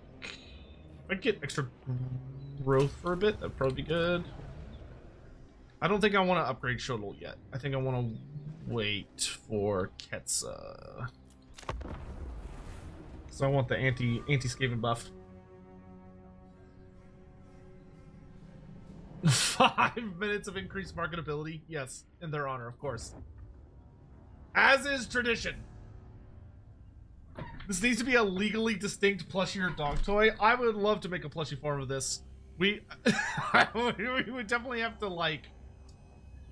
There would have to be some hoops jumped through. to make sure it's legally distinct lizard creature and not, you know, not Games Workshop lizard creature.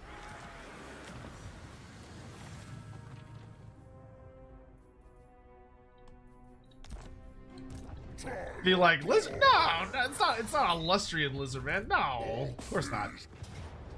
All right, we could auto-resolve. Okay, I'm gonna sack it because I have to sack 3 Skaven settlements to get the Mace of Olamak.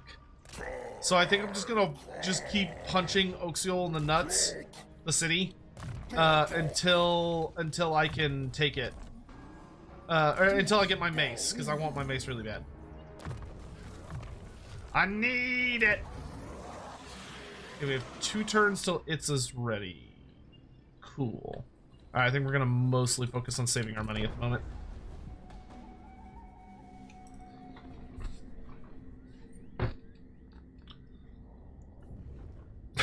It's a scientific skink. Like it's of the skink family in our world, but with Aztec flavoring and made into a humanoid design.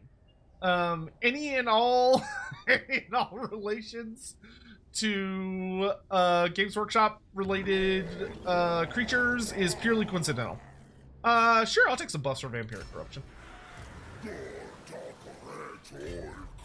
Alright, we're gonna just keep sacking Oxiol every turn. Because that'll just let me get my... I want my bonk hammer.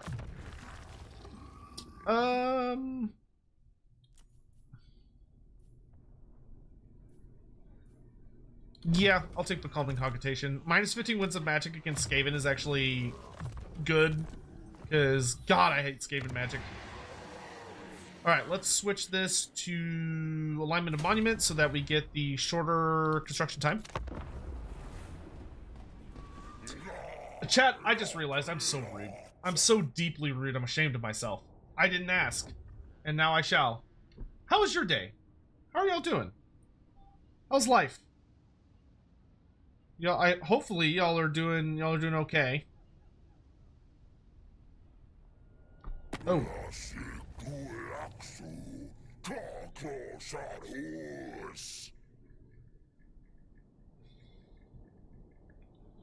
Oh, I need to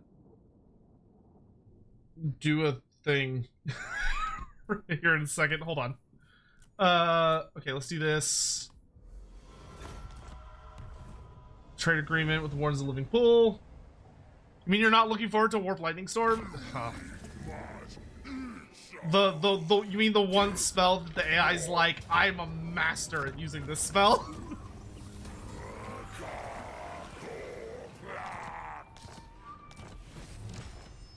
Oh no, does that have to be 3 different settlements? No, it's 3 different settlements. I'm a fool. A fool. How can I be so stupid?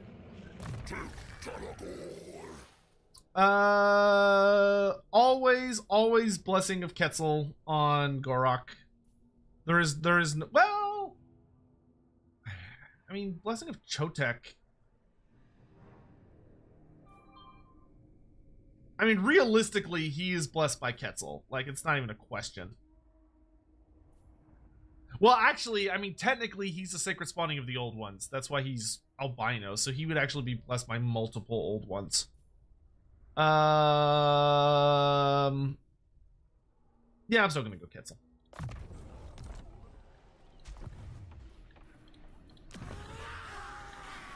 Alright, we're gonna get... Gold! I would also very much like a garrison building. I'd like better Saurus.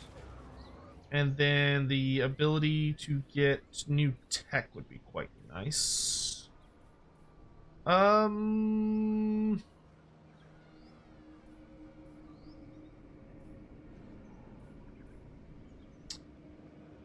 Honestly, a scrying pool, that 15% bonus movement when you're in Itza is not bad. But I think we'll wait so I can get the Shrine of the Old Ones building. Alright. Oh, I have blessed spawnings. Oh, I have blessed Saurus. What the fuck? I'm sitting here with these bitch-ass lame ones. Silly me.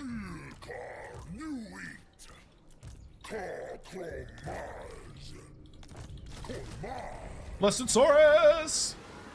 Yeah, these guys have perfect vigor. They're fucking amazing. They're not very exciting, but they are very strong. Yeah, sure, let's get the Grand Plaza going. Okay, there's something I have to do really, really fast, or else I'm gonna get in trouble. So, hold on. Give me just a second. I just need to do a thing real quick. So yes, now is a good time for, how was your day, chat? How are y'all? How is everybody doing? Hopefully you're doing good. That is my sincerest hope.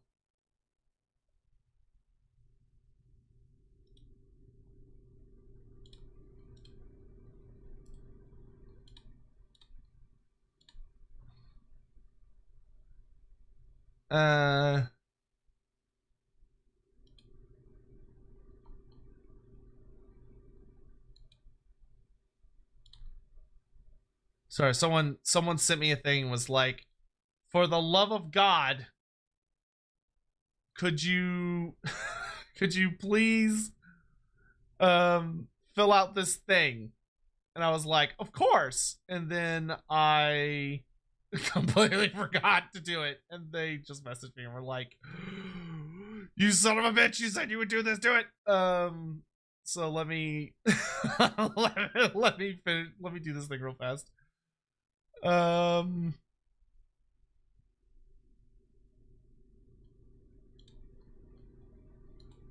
the 9 to 5 grind. Oh man. Yep. Ain't that the truth?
Okay, cool. I got it done.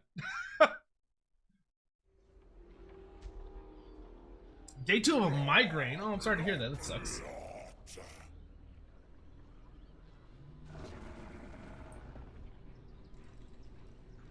Here we go.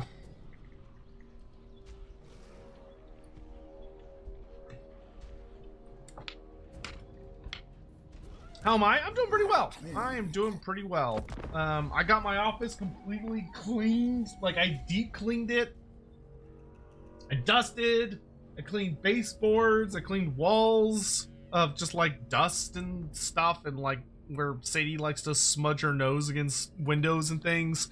Cleaned the windows, emptied out a bunch of trash from the closets, rearranged all my furniture, threw away the old blue screen, installed the new green screen. That was busy. I have a house full of toddlers trying to sing a song downstairs. That sounds adorable, but also kind of annoying at the same time. Hopefully you're doing okay. Okay, we want to capture Oaksville now.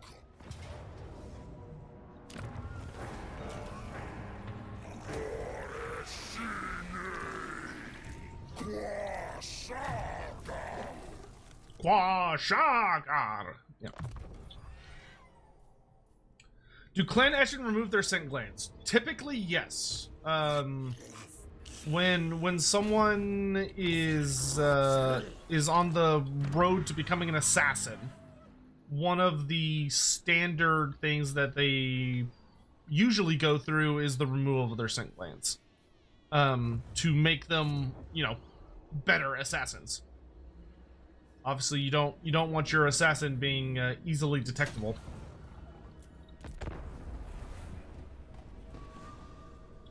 Seems like the updates made the AI more passive. I would say the AI is being more passive towards me, the player. Like, it's not just declaring war on me willy-nilly, but I wouldn't say that it's, like, overly passive. I mean, we're kind of waiting to see what happens.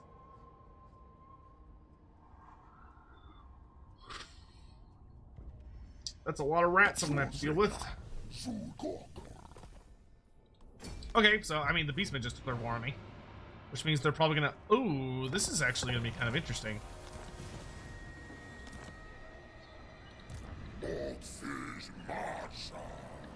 I actually kind of don't want to march out because I'm really hoping these guys will come to me. I would really, really love for them to attack me in the city so I could have, like, a giant city battle. That would please me immensely.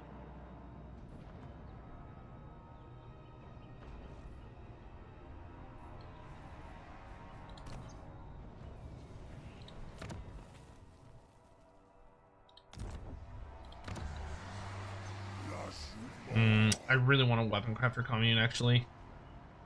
But I don't need it until next year. I mean, I could get Sacred Croc scores, but I think I'd rather have easy access to Skink Priests. I am really, really hopeful that I get, like, a big attack with the Beastmen allying. That would be so fucking cool. I think the Skaven go first, though. Ah, here we go! Now that's a siege. And because I have sacked the city like 4 times in a row, the walls are not defendable at all. So this is just gonna be a big fucking siege. Which, of course, I will probably brutally dominate because I have Lord Croak. So even if he brings 10,000 Skaven, it's not gonna make a difference.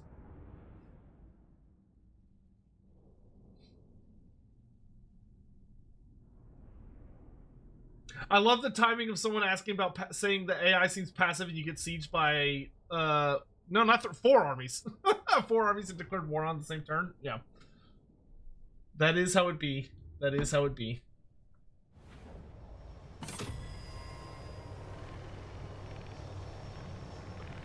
Alright. The air is thick with corruption. But we shall be victorious.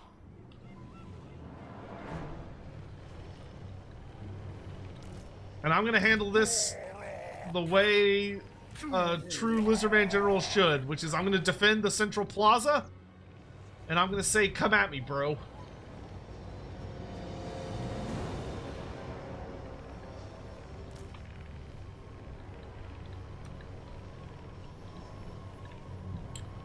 We shall hold the plaza! So I should I'd like to hold where I can build these into like monuments and stuff. Would be my preferred method. So we want to hold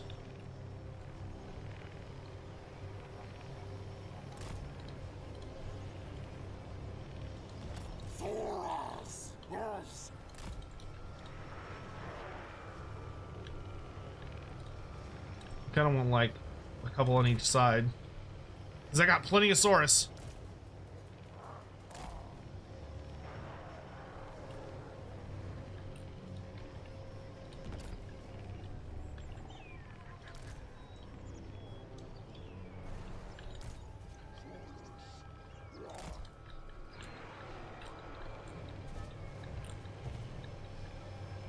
And then we'll need guys holding the stairs. The stairs will be nice because that's where I can put like javelin skinks to throw over them.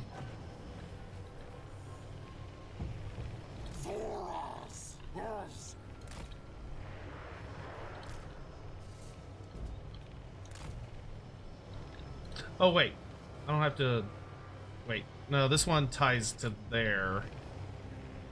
Where does this one tie to? Are you part of this post? No? Are you part of... No? Wait. Who do you belong to? Oh, no, it is that one. Dang it, that sucks. Sotek. It always stinks when the post is, like, behind the point that you would have to defend in order to keep it. That one should be tied to the center. It shouldn't be tied to that one. That sucks. I mean, I could go back here, because then I get all these toys to play with. Like, there are so many fun toys here to play with, whereas this plaza is not very exciting to defend.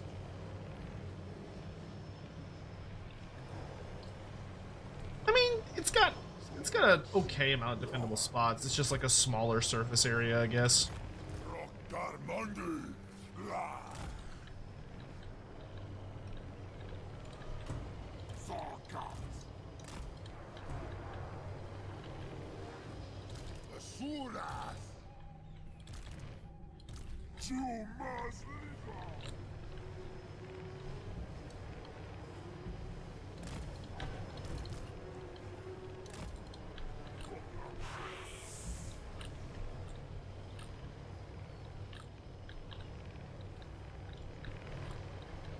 No, I still think it's worth defending this narrow tunnel because it just prevents me having to worry about this shit.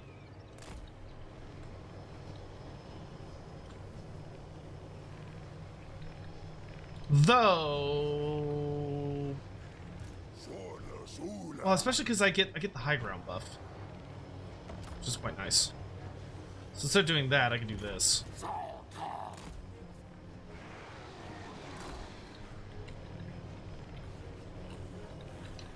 Build that one up in a bit. Then yeah, and I want perfect vigor Saurus on these little crevices. Put little groups of skinks behind them.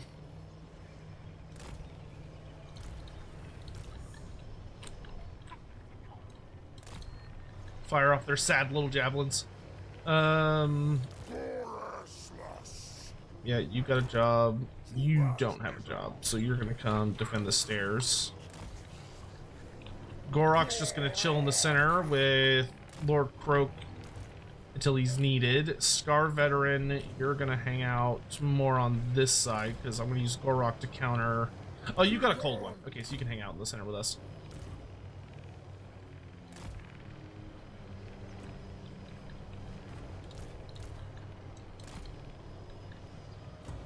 All right, is that everybody?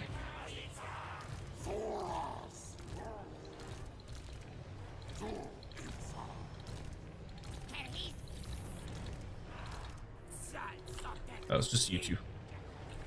So in this case, y'all could go there, and y'all can hang out here to start. Let's begin.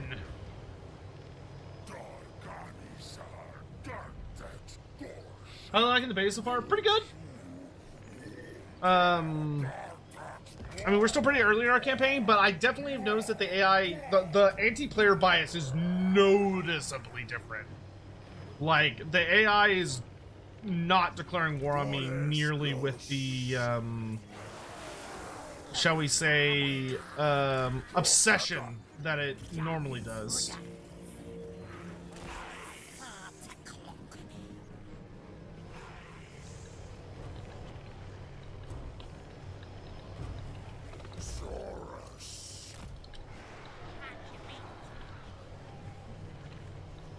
Alright, so I've got up all of those buffs. Get ready to get owned, rat boys. So now I just need to upgrade this tower.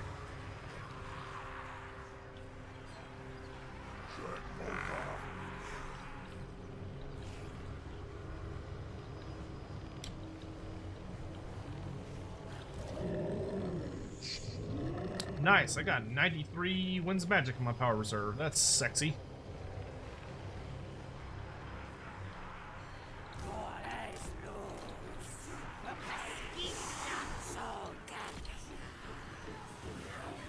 Also, everyone having barrier in my army is very nice. It's gonna make those Skaven summons a lot less powerful.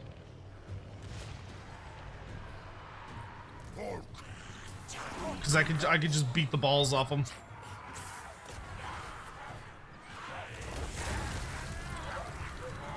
Without suffering much in the way of casualties.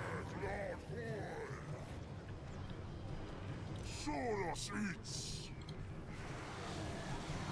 Saurus hula. Trio extractor.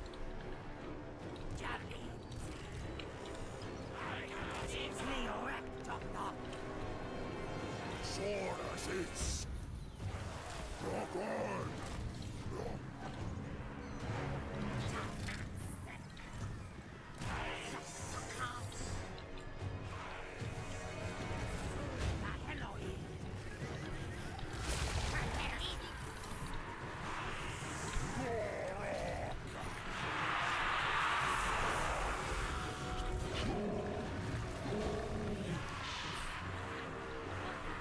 You can only do that so many times.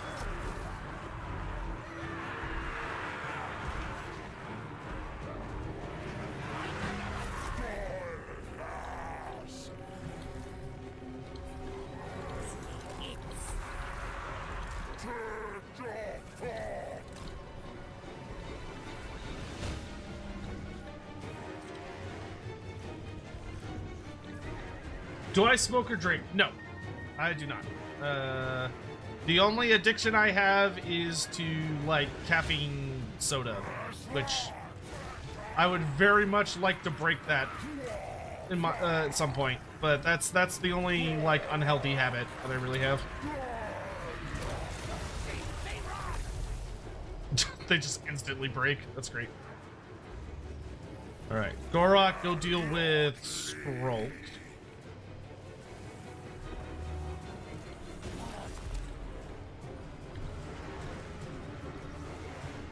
Let them come!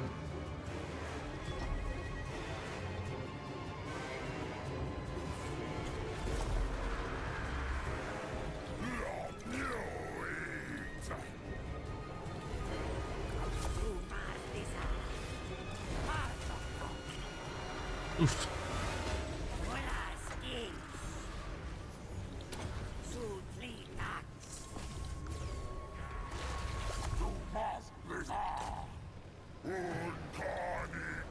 Hold your fire, hold your fire.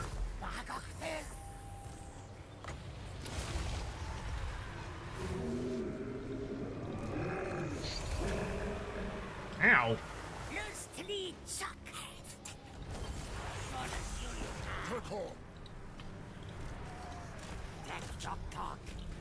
Alright, Gorok's whooping up on Skrulk. Skrulk, you can head back to the center. Good lord. Oh, he's using a spell. I was like, how does he have so many summons? He's like, that's my secret, Cap. They're not summons.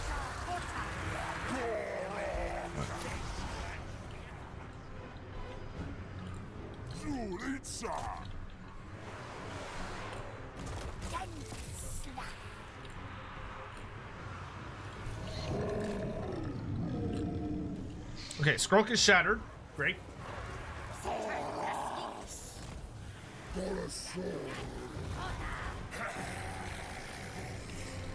I can turn on fire at will.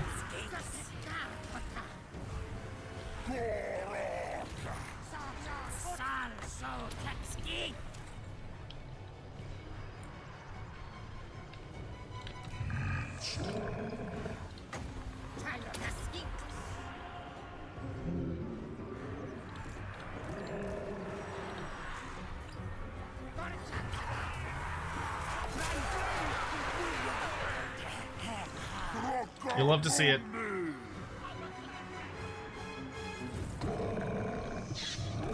Rat ogres? Gross. Oh, kill them, please. Rattling guns kind of hurt.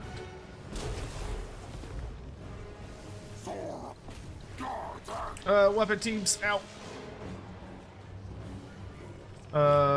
You. You're needed over here. Okay, Gorok, fall back. Skinks, you're needed over here.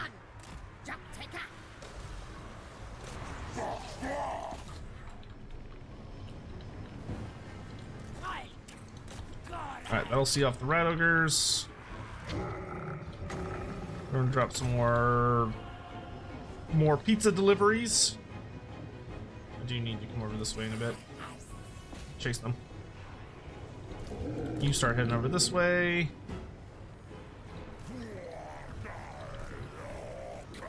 You go join this fight.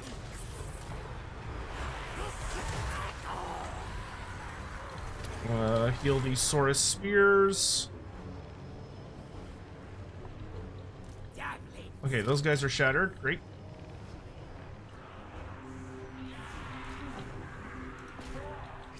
Rattling guns. Bane of my existence.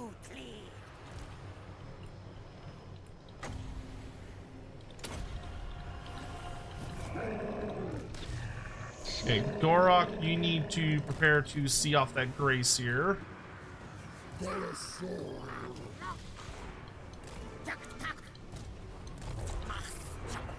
This fight has begun in earnest. Okay, good. You let off a big spell over there, and you're gonna head this way. This side, okay. Just gotta keep an eye out for weapon teams. The weapon teams are the only thing that's very spooky. Counter charge! But turn on guard stance. You skinks, go help reclaim that point. Perfect Vigor Saurus are doing great. These Saurus are doing great. Okay, good. We've almost recaptured that side. Y'all are chasing around units that snuck past, which is cool. Y'all can start heading down the stairs. I've had enough of these shenanigans. Why don't you drop a fat heal on... See one unit. Where's my... Oh, there it is. I'll go with.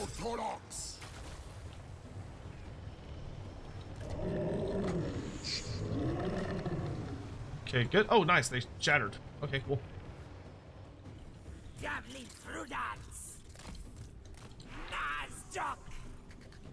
Positions! Oh, Packmaster? Is anybody over there? Gorok is. Well, Gorok's gotta deal with the Grace here.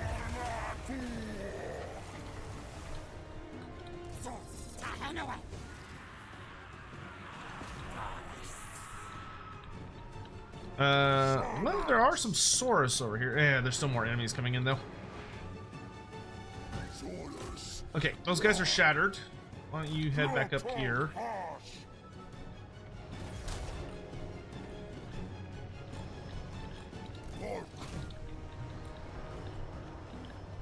Good job. You're doing your jobs. You're doing your jobs. Spearosaurus. Actually, no. Let's head back up. Back to your positions. Scar Veteran, go fight the Warlord. Skinks, y'all can fall back to the plaza. Slon, you're gonna head over this way. Gorok is beating the absolute balls off that Brazier. Fall back. Gorok, I want you to head over that way. Any other major fights going at the moment? I don't think so.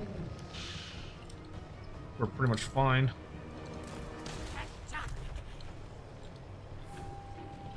Skinks, if we could kill the Gracier, that would be absolutely divine. Just shoot the shit out of him.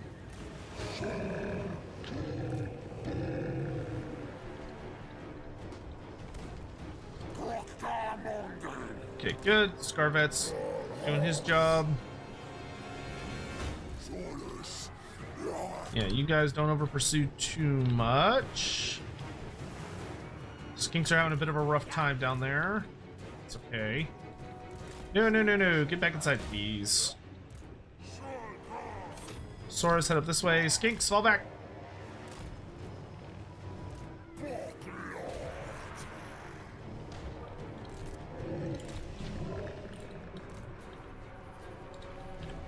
Let Gorok deal with this shit.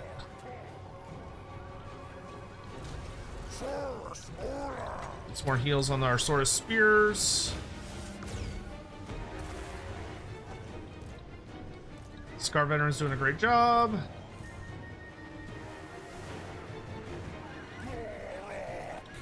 Ooh, Skinks. Don't worry, Gorok is here to save the day.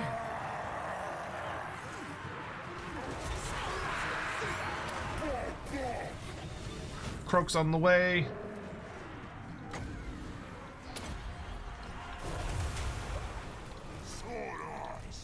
Yeah, these skinks can retreat. That's fine. Stegosaurus, we march.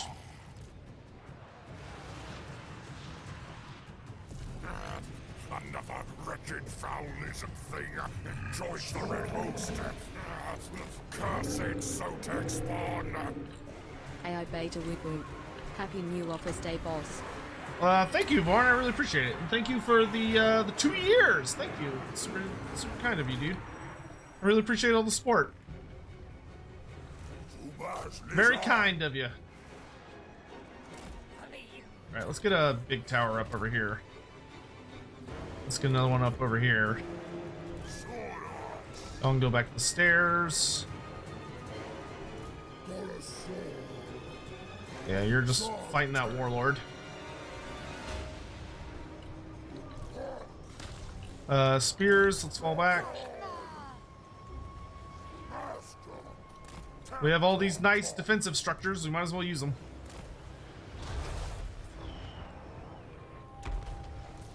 I don't know who these guys are, but we can shoot the shit out of them. Okay, Saurus, back to your post. You lot, go there. Okay, Skinks are doing a great job chasing anybody out that gets into the city.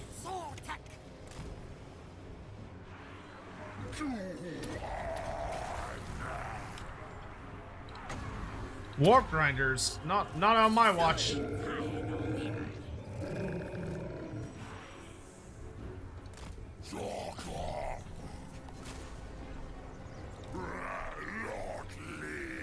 Yeah, that's what I fucking thought.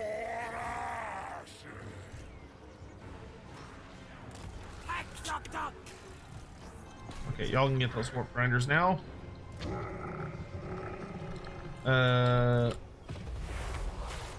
Okay, Saurus are beating him up pretty good. Oh man, whole nother wave of Skaven coming. It's a lot of rats. Okay, good. That one's fine.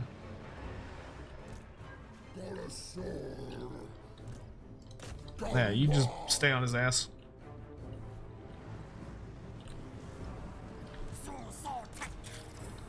Okay, y'all fall back. You shattered them all. Good job. Saurus, plug that hole.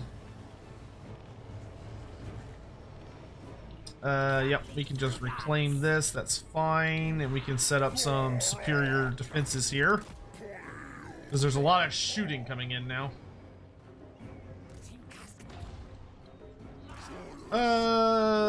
Yeah, he doesn't have any more reinforcements coming, so yeah, we can escort him out of the building. Yeah, when it comes to like defenders in siege battles, I really feel like if you have control of both the key building and the victory location, I feel like if you have control of both of those, your units should not be able to suffer army losses. Like, I feel like army losses should only be if you lose those locations, in my opinion. I think we want it over here. I'm going to Saurus head for the pathway here, so hopefully they don't get shot up. Gorok will just hold this post with Lord Croak. Saurus, yep, y'all are going to make sure nobody gets up these stairs. Yeah, y'all... Good shot on the tower. Damn, what a shot. Alright, we're going to countercharge. Skink Squad, y'all can head more towards the center. I want you to head over this way. Oh, Gorok, help them! Help them, Gorok, help them!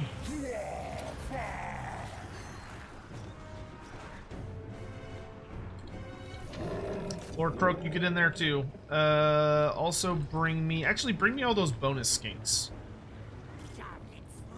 Best kind of skinks, or bonus skinks. Y'all get your asses down here. And then these Saurus, I want y'all to come around the side here. I'm going to do this. And that was a waste of a spell, but hey.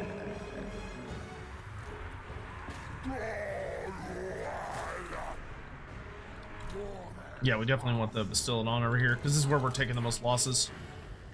Those poor skinks. There you go, you little bastards.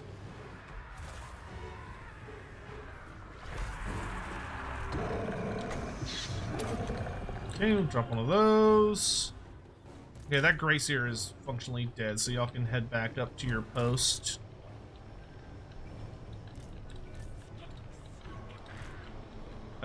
You skinks will make sure that they do not rally. Saurus, back to your post. Alright, he is out of reinforcements. So, Saurus, you have permission to clean the city out. Find the enemy and gut them. Such is my decree. Actually, go this way. Retake the city!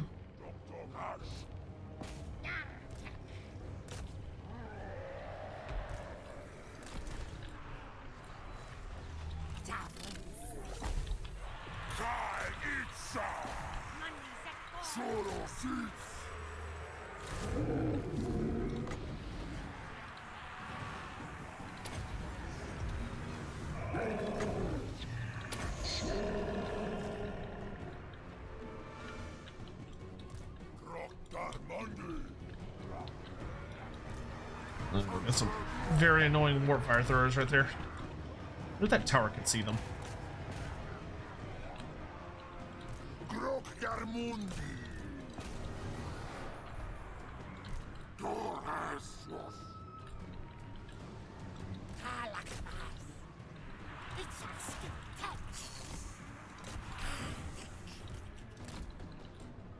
Playing Archaon, why is there no Nurgle Legendary Hero? Something Creative Assembly did that I personally am not a fan of is that they made the Nurgle hero, which is Kask. That came with Thrones of Decay.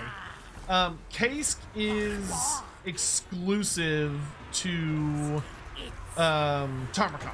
He is Tarmakon's lieutenant, which I don't necessarily agree with that interpretation of the text. I understand why they did that, though I don't like it. But only Tarmakon can get them. That being said, if you are playing as Archaon, if you confederate Tarmakon, you will also get access to Kask. Oh wait, I don't think Archaon can confederate him. I forget which characters Archaon can and cannot confederate, because I know his system's kind of weird. Alright! There we go. Victory! Heroic victory, very nice. Tech 27 SS cheers. Look at those kills on those Saurus. When a lizard tells a story, it always tries to scale back on unnecessary details. But yeah, I am very much hoping we'll get Valnir the Reaper. When they do the so the Skulls event, I think is in May, which is like the video game celebration for Warhammer games. And Games Workshop always like really encourages devs to release some like bonus content. And Creative Assembly is usually really good about it. So Creative Assembly will usually do something like a little piece of free LC. So I would love for Valnir the Reaper to be the Skulls event thing, to give all of Nurgle a new legendary hero. And the Warriors of Chaos.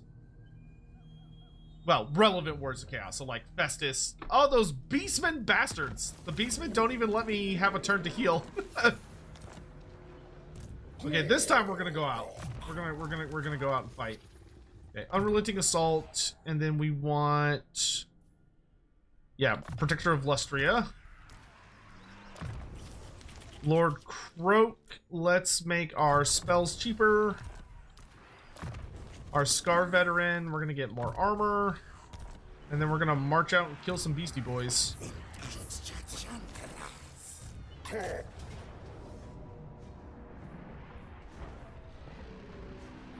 No, he's got triple Cygors. Ugh. Skulls 25 should be Nakaf with his Flame of Skulls. I could see that. No, actually no, I disagree. I think Skulls 25 should be Valnir the Reaper, but because I think Nakaf would come into Tomb Kings DLC. Because I think if they do Tomb Kings, I would be fine with them doing it the way they did Khorne, where you don't get a new generic hero and you instead get 2 legendary heroes. So they would give us Nakaf and Prince of Apophis. Alright, these guys are too beat up, so they're gonna go hide in the forest. The rest of you nerds, you're gonna run out and fight. And we're gonna go kill some beastmen. Some of y'all are gonna get crushed by boulders, but hopefully not too many of you. Skinks, your job is to take out the Cygors and the Minotaurs. I accept your offering for Moda Clan. Gorok, you can be as aggressive as you want, I dude. donated $5 through Super Chat. Well, thank Feel you. free to ignore, but why no more Nathan on Law Beards? Went back to catch up and feel like I missed something. So there's not a whole lot to tell, which I know is not the answer you're probably wanting. The best way I can describe it is that me and Nathan were working together on Lorebeards and everything, and then one day he just ghosted me, and that's it.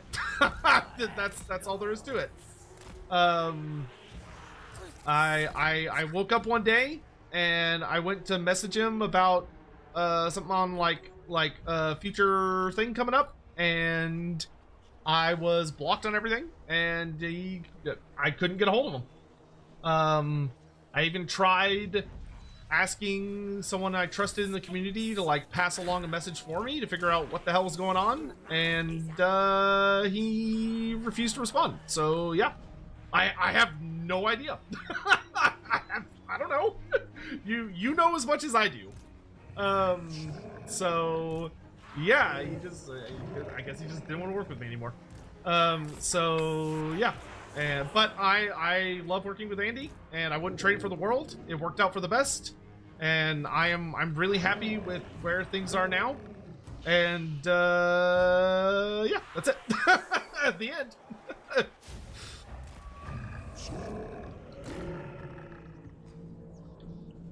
No. It's not open wounds. Like I don't hate Nathan or anything. Like I don't know what happened. I hope he's doing okay. I don't have any hard feelings about it. It worked out for the best. Like I am in a really good place now, and I love what I do, and working with Andy is extremely fulfilling for me. So yeah, it is what it is. I'm happy, and that's all that matters to me. I don't have any bad feelings toward Nathan. No one should harass him or like do anything. Like I don't know what happened. I hope he's okay, and I wish nothing but the best for him.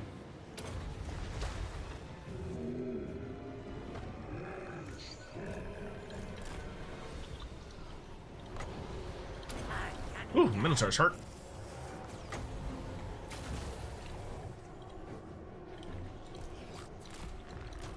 Let's see if we can get our skinks to start taking down these Cygors.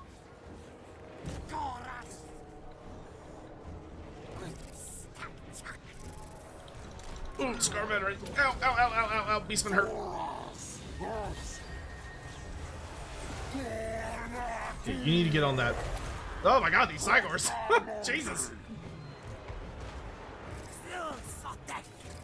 Skinks, if y'all could escort them off the battlefield, that would be swell. Tech 27 SS Shield X100. How many Maoying models are you going to buy? One, because if I were to buy more than one, I couldn't imagine what I would use it for. And there's a joke in there somewhere, and I'm not gonna say it. But like, I'm not gonna say it. And that's all I have to say on that. If you assume anything, that's on you. I'm not.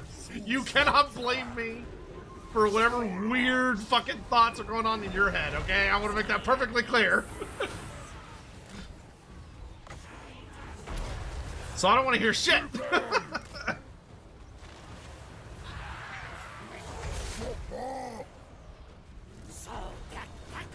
You should buy 3.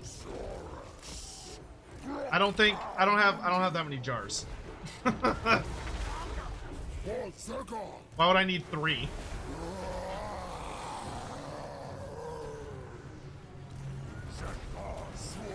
Kill the Cygors! You should get a plushie made of your little skink guy. I would love to, but the legality of that is suspicious. He might have to be like a little different. Cause right now, like, he's pretty Warhammer coded. He'd probably have to go through some changes. I think the Rev Crystal should have passive healing. Why? It is already so ridiculously good. If it had passive healing, it would be so fucking busted, dude. It's already, like, amazing. Why it does not need buffs. It can resurrect dead models. That is, like, so ridiculous.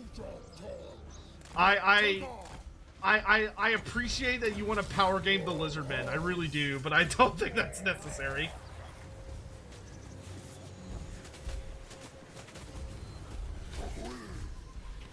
Make him pink? Well, technically, his current colors are fine. Like, his current colors don't match anything Games Workshop has produced. But, like, I just wouldn't be comfortable with it. I don't want to put... I'm not interested in, like, tempting Games Workshop to put a target on my back. You know, and when it comes to these kinds of things, it's best just not to give them an excuse, you know? Do I think we'll get skinks with bows as an FLC unit? It's possible. I could also see them as a DLC unit. If they do another Lizardmen DLC, then they would probably be a DLC unit because they're going to need them to fill up the slots. If they're not planning on doing any more DLCs for Lizardmen, then I think they would make a pretty good free DLC unit.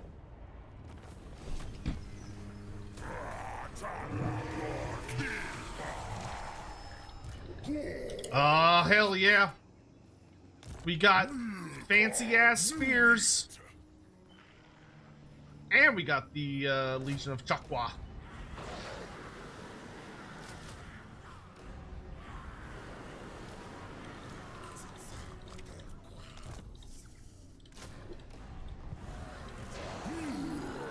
Yeah, that's a Saurus army right there.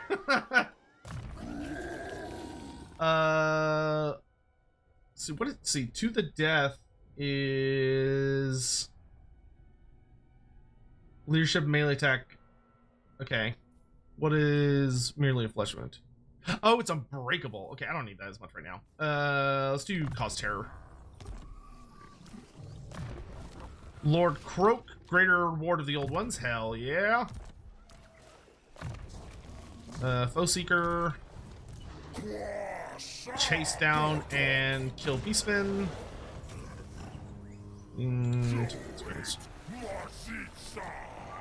Alright, cool. Dead beastman herd. I think we can also catch some Skaven. Ah, dang it, he's too far away. Let's just in our hands, Vance. Joins the red host.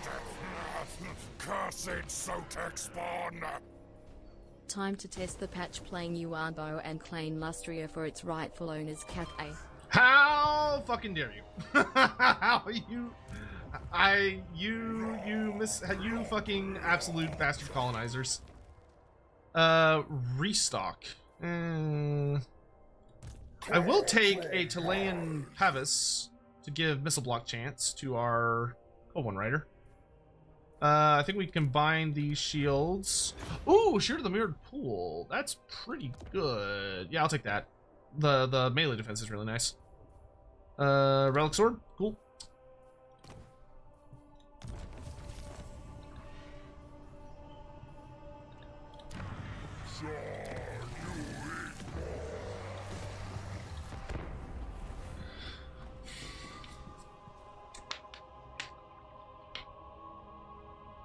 Did I upgrade my camera? I got a new one, so yes. And then I have also been messing with the settings a lot. I'm trying to improve the quality of my streams. Raving84, thank you for the 17 months, by the way. I really appreciate that. Inquisitor Thomas cheered. X100. It's called the Vampire Coast, not the Scaly Coast.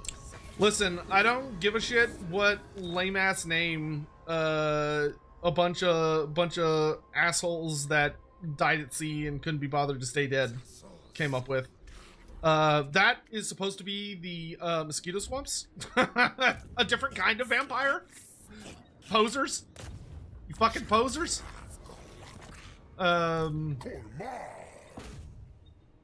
Jasubatun. Let's get that so I can get feral cold ones.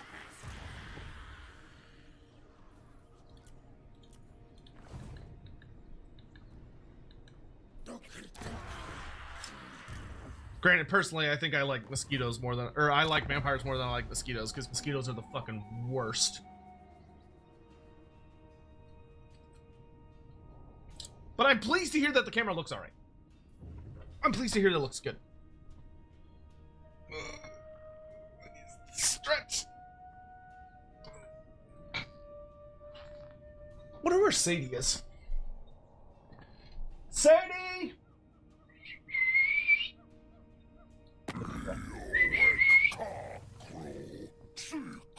What do you want? Military access? Got it. Oh my god! They died! The Wardens of the Living Pools are fucking dead! This is a dark day. Truly a dark and terrible day.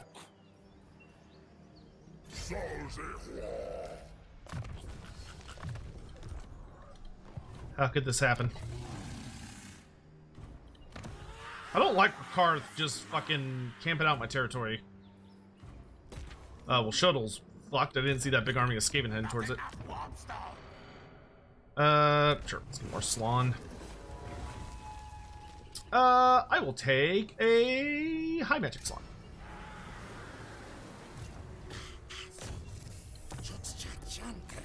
Man, if you could stop sucking, that would be so cool, dude.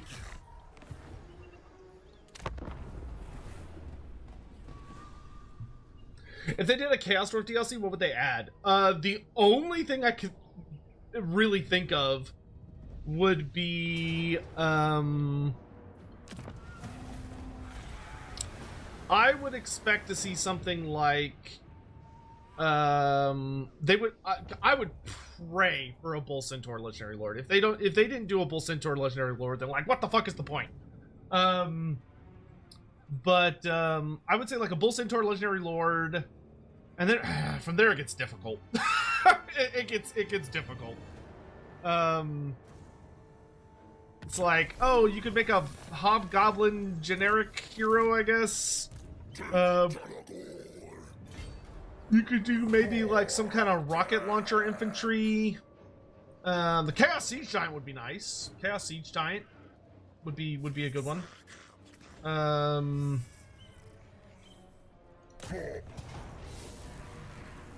Pyrrhic Victory. I suppose that is a decent number of rats.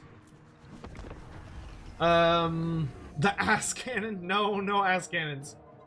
Hobgoblin bolt throwers. Yeah, Siege Giant. Yeah.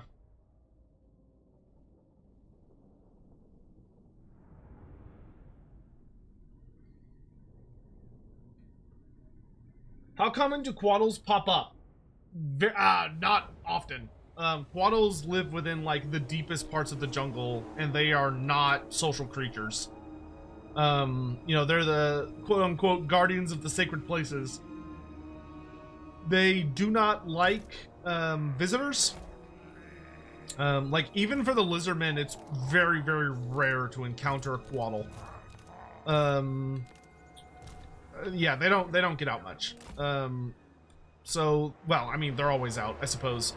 But they prefer to stay hidden. And the only time one would ever really come out is if you were getting close to intruding on a place they were protecting.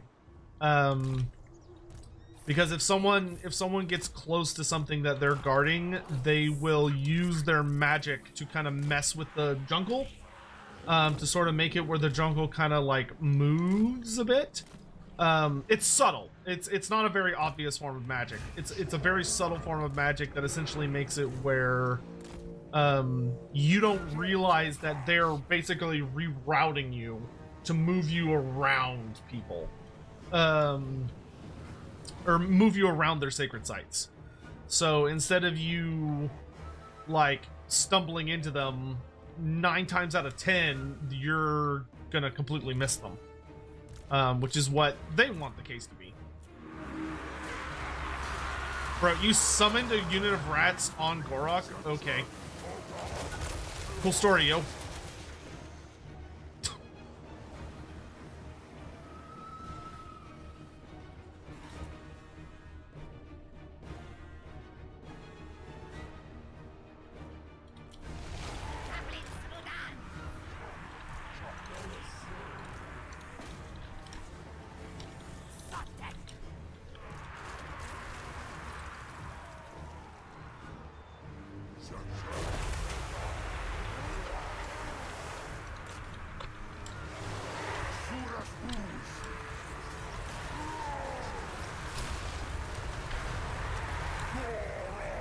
Good, absolute, sweet mother of warp grinder spam.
Alright, beat the snot out of that priest.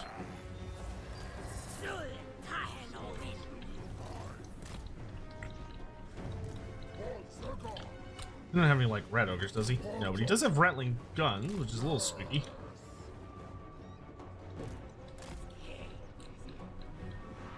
Saurus ice. Saurus ula. Dragon. Prepare for battle!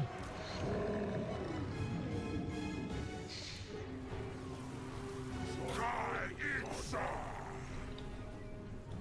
Sulas. Saurus, reform the line!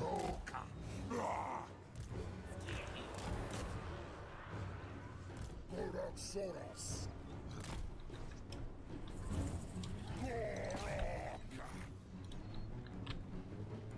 Dragon.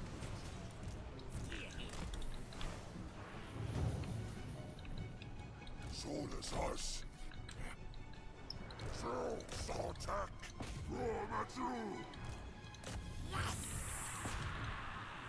Saurus ice. Bretonnia. TikTok. Into them!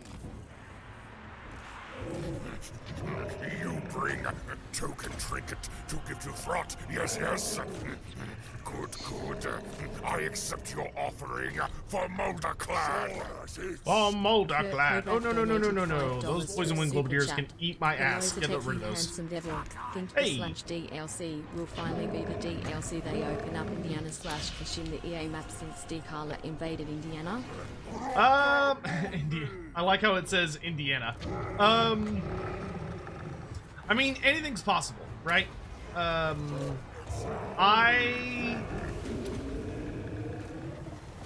I would be pleasantly surprised if we get a lot of new territory. I am really, really hoping that we'll get a little bit at least. Like, you know, maybe a new province. I am not anticipating a massive amount of... I'm not expecting them to be like, end! Like, all of it. Just fuck you, here it is. I personally am not expecting that. But I'm just trying to... I think when it comes to, like, the map expansion, I'm trying to keep my expectations very, very measured. I mean, her invasion of End was, you know, it's a very End Times exclusive kind of blink and you'll miss it almost goof. Because the invasion of End, like, we know so little about it. It's like, oh yeah, Takalo was there, and it's like, oh, well, that's not really helpful. And it's like, yeah, well, you know, welcome to Warhammer. So I am not expecting anything major. I would love to be wrong. I would love to be wrong. I mean, I think if your goal was to be adding territory that is inspired by Dakala and her story, it would be more realistic to expand the Northern Chaos Wastes. To add in like a significant amount of territory in the Northern Chaos Waste, because there's like a bunch of empty space up there they could use. But if they decided to go with like end space, I would not complain. So that is my thoughts on that particular topic. Thank you for the super chat, by the way.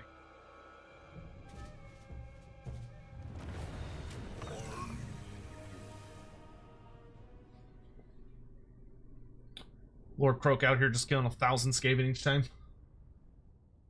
I said northern, but they should also expand the Southern Chaos Waste as well. The Southern Chaos Waste should go all the way across. I don't understand why it only goes like a little bit. It should go all the way across. I would really like for them to expand the Northeast, especially, and make the Eastern Steppes really big. Like, I think the Eastern Steppes should be like several provinces. And then the, yeah, I think that the Eastern provinces, or the Eastern Steppes should be several provinces, and then the Chaos Way should be moved north of that. Because that would make me happy. Ooh, I'm starting to get very hungry. Okay, Croak, let's get, I really want to get, oh, he doesn't get regen for several levels, okay. I do like +10 research rate, so let's get first spawning. You, good sir, start picking up more health. Subatoon is ours. That is a lot of Skaven gathering around Itza. I wonder if I should put someone in charge there just to remind them to respect it. Oh, we got a second generation Lore of Life. Oh, boy.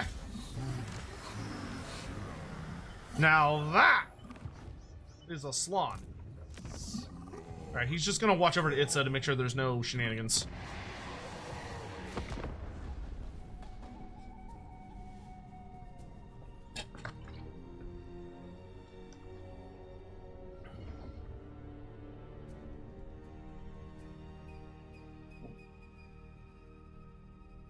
I wonder what Ricard's up to.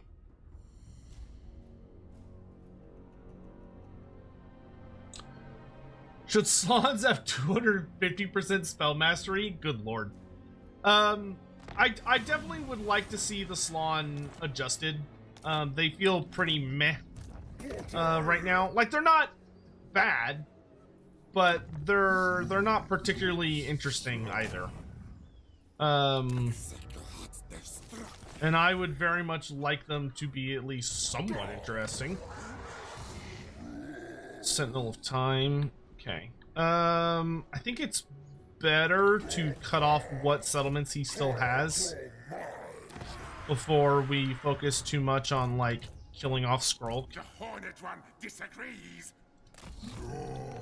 Our Slon is, I think, just happy to just sit there and chill. And just make sure Skrull doesn't get up to any big shenanigans. He's just gonna sit in the Great Plan Tells Me Everything stance.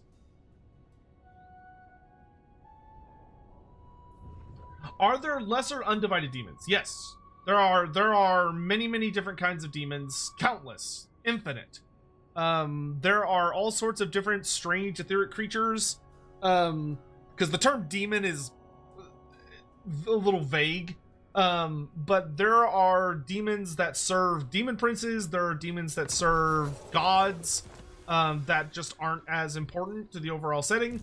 Like there's a lot going on. It's a busy world where there's all sorts of strange mysteries and systems and bizarre individuals and all sorts of crazy stuff going on. So it's definitely the demons that you see in Total War, for instance, are by no stretch of the imagination the only demons in existence. They're just the demons that are relevant to the tabletop game and to, like, this very zoomed out perspective. But if you're actually, like, talking about more in depth in the lore, there are tons and tons and tons and tons and tons and tons and tons and tons and tons of different kinds of demons.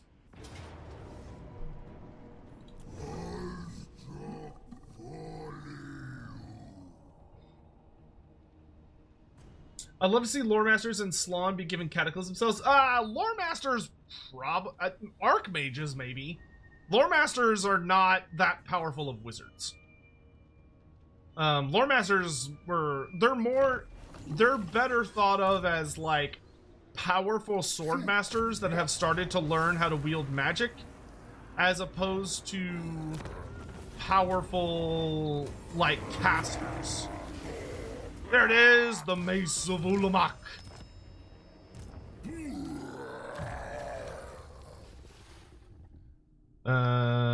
So I want to get this at level 15.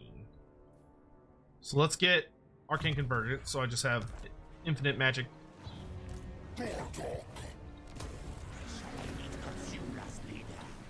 Ooh, I love the Amazon barbs. Let's get just more growth for now.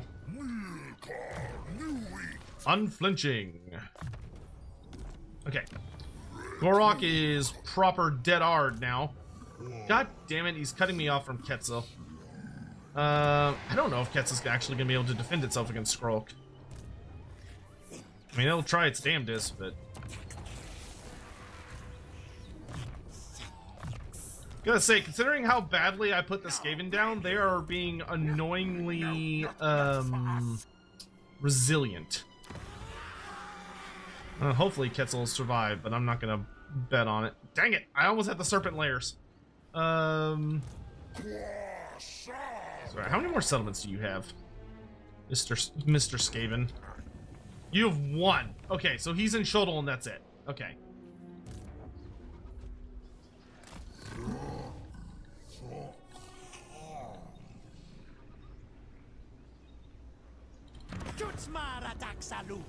Ooh, I could confederate you.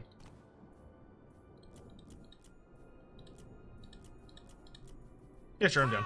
I mean, Gorok's down there, so that's fine.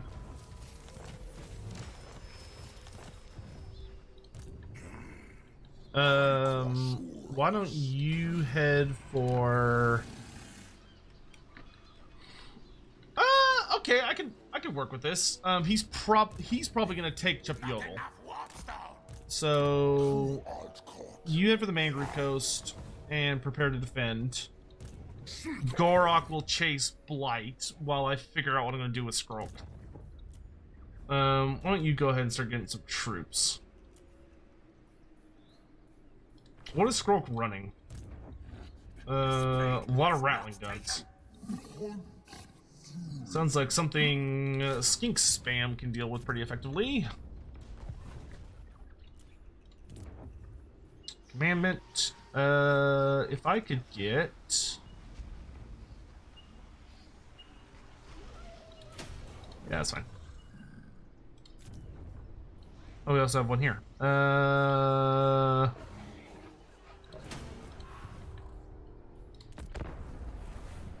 After 3 hours of play, what do I think of changes? Honestly, so far, it feels pretty reasonable. The big thing that's standing out to me the most is that the AI feels much pickier about when it declares war. Like, normally, I feel like by this point, Ricard and Skulltaker would have declared war on me ages ago.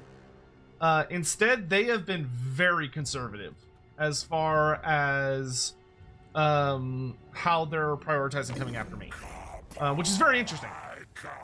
Okay, so yeah, so Clan Spittle just declared war on me. So like, it feels more like, oh, when someone declares war on me, because it's much more rare, which I don't think is a bad thing by any means. It's interesting. So yeah, I'm curious to kind of keep going with it. I've also noticed that, like, I feel like Clan Spittle in most of my campaigns by this point would have already been, like, absolutely curb stomped by Skrulk and or Vampire Coast. The fact that they're still around amidst everything going on and are just being kind of a nuisance, once again, just continues to be interesting. So I would say so far, I'm kind of like, all right. Okay. Oh, Skrull can bypass Ketza. Okay, so we're gonna have to Slawn head to Ketza and get the garrison up. And the power of Sotek! And he is going to defend that city with his life. More skinks. You cannot have too many skinks. It's not physically possible. Why don't you come out here?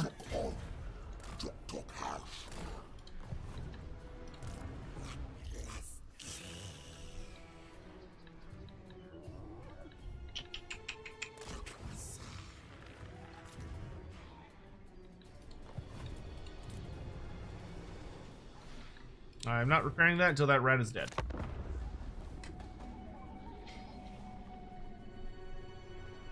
There's a siege update? Not yet. The siege update is coming this summer. But it is very exciting that a siege update is happening at all. For a while there, it really felt like CA just kind of given up. Ooh, I didn't do that right. Well, he's gonna die. That is whatever. Okay, we need to kill Blight. Blight's the last, like, real threat army.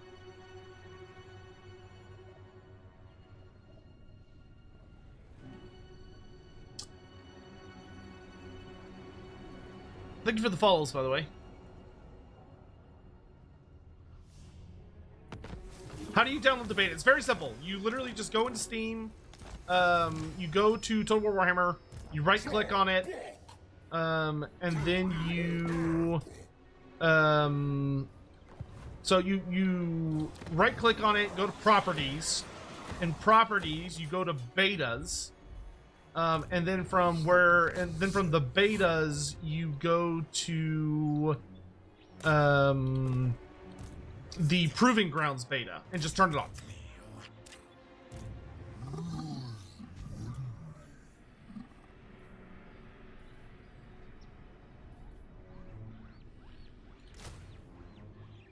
New siege update, we remove all sieges. I mean, I don't know if this is an unpopular opinion, but I mean, I enjoy sieges. I mean, sometimes they can be a little boring, but for the most part, I actually have a pretty good time with them.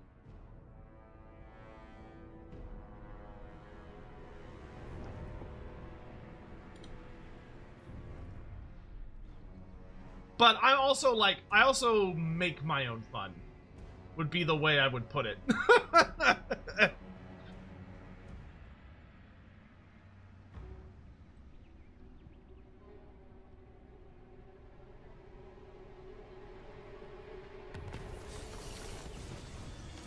Okay.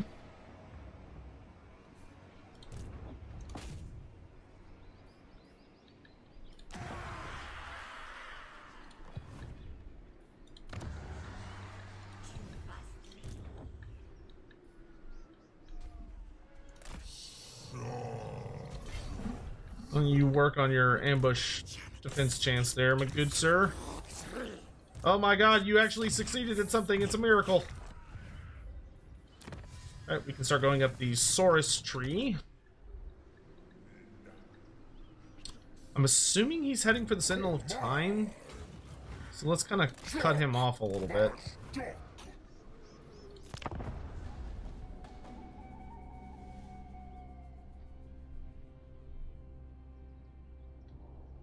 you think they'll ever do Vampire Coast or the Old World? I think anything is possible. Okay, here's you want the truth. Here's the truth. Here is the bold, naked truth about Warhammer. If Grand Cathay comes out and Games Workshop makes bank, they release Chaos or Grand Cathay and it sells out. Like, it sells out everywhere. Every single copy sells out. It's impossible to get your hands on.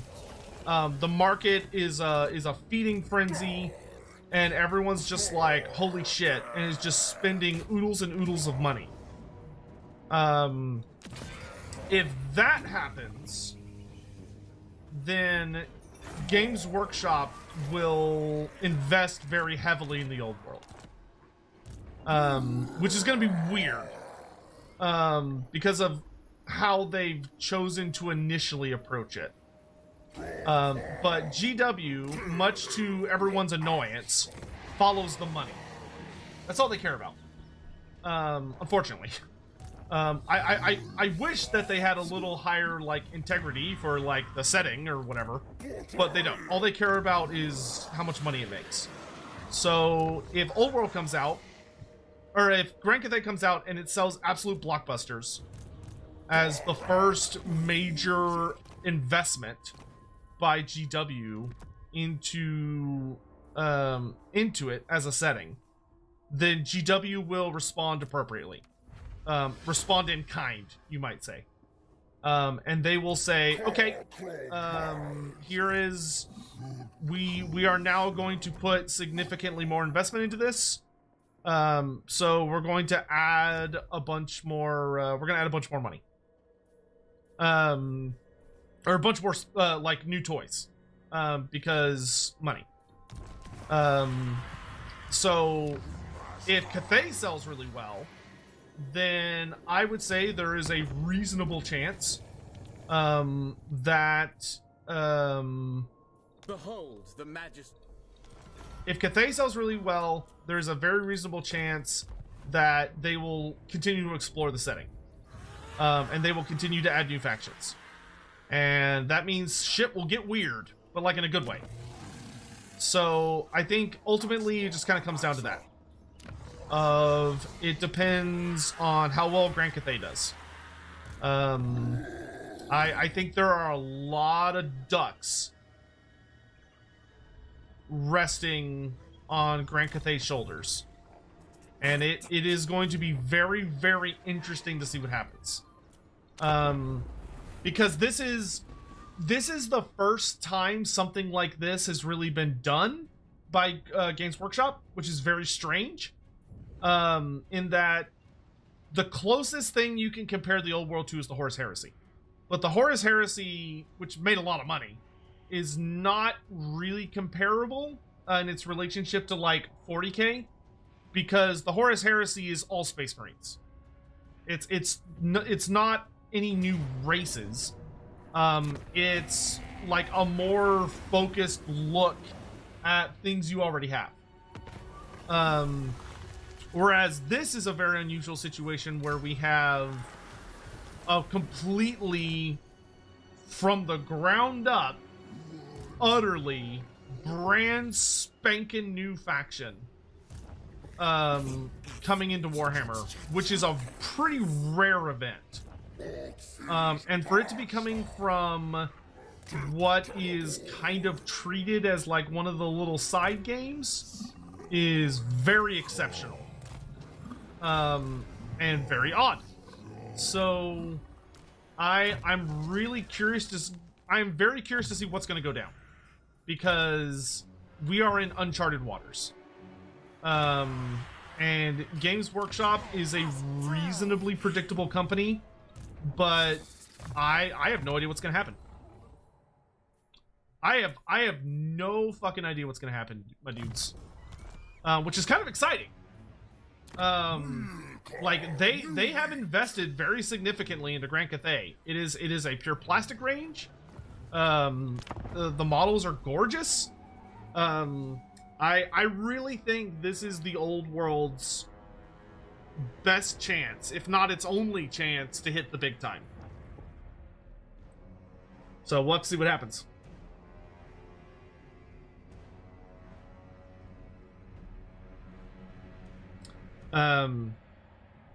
Because I mean, if it sells blockbusters, then you can just imagine them sitting in a meeting hall and someone being like, well, we made absolute gangbusters off Grand Cathay, so what else can we do? Like, what else can we do? And someone in there is going to go, oh, well, we could do the Naga of Koresh, or we could do the Vampire Coast, or we could do the Hobgoblin Khanate, or we could do Nippon, and like they're going to be milking it. They're going to be milking it for all it's worth. Which, you know, if that's what you want, because you're me, then you're like, yeah, milk that horse, milk it. And if you're a normal person, you're gonna go, what the fuck is that dude talking about? And yeah, that's the whole situation basically in a nutshell.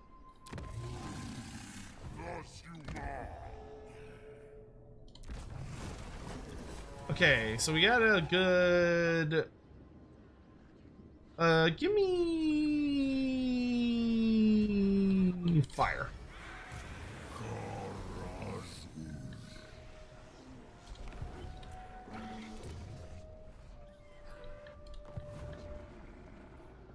Explain how you milk your horse. Oh no! Oh no! Oh no, that's so bad, dude. Gorok got wounded by the helm of Draiska. Oh no! That is so bad. Oh, that sucks. Bro, he's gonna be dead for like, it's like 15 turns or something horrible like that. The being taken out by the helm of Draiska is a really long timer. What do I want? Disciplined red crested skink. Ooh, a cunning Crocscore ancient. That's pretty nice. I'll take a cunning Crocscore ancient.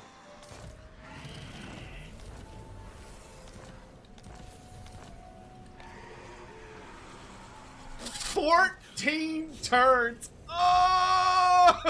Oh no! My hubris. Oh, it's so painful. It's so painful. Well, I mean, he's not using it because he's sort of dead, so I guess I'll put it on my second generation Soulmate. What's the worst that could happen? Right? What's... It's a 1% chance, so clearly it won't happen for another 100 turns. That's how percentage works, right? I'm pretty sure that's how that works. I'm in so much pain.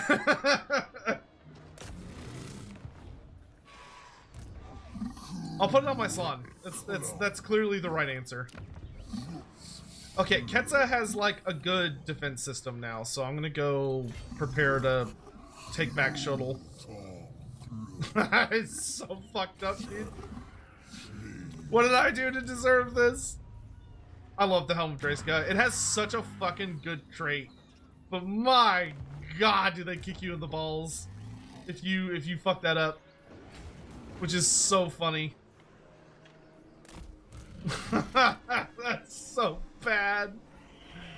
I regret everything.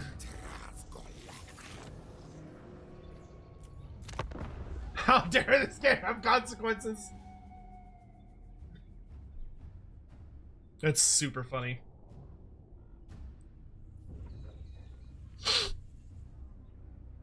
Bro, could you please attack my city so I could murder you? That would make me very happy.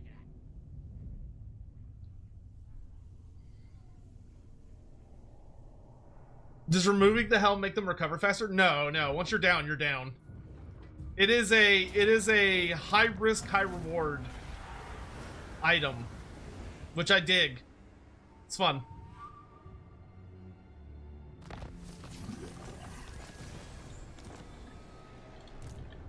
Lord Scroll, could you stop running away like a little bitch, please?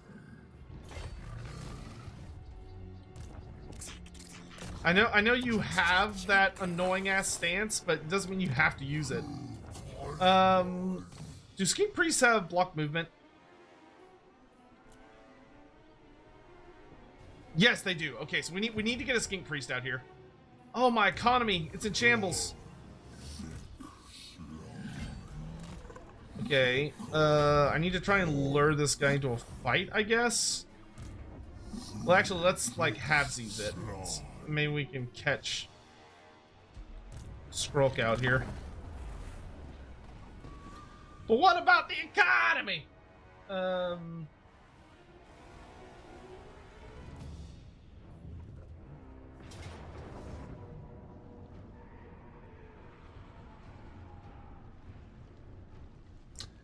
Man, I wish the Geomantic Nexus skink wasn't broken. It makes me sad that he's still busted. If I had Dwellers Below, I could totally win this fight. But I don't have Dwellers Below, so I totally cannot win this fight.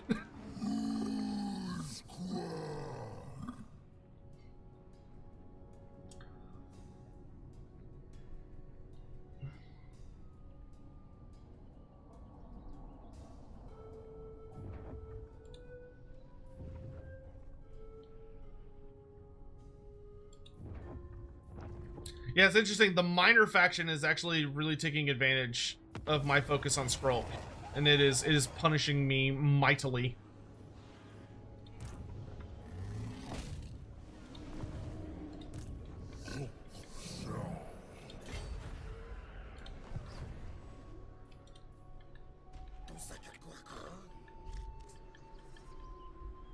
My economy is being slowly but surely eviscerated. I need friends. Tehedwin, why do you hate me so? Yeah, you're just gonna hang out there.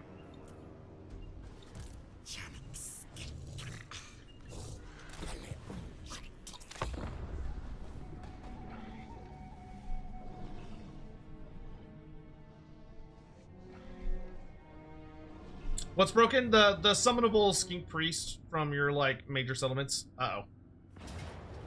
Oh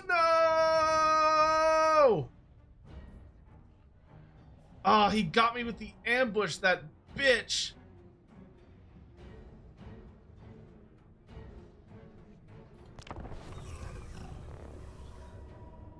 That absolute whore. Trying to get the Slon out. That's all that matters. Trying to get the Slon out.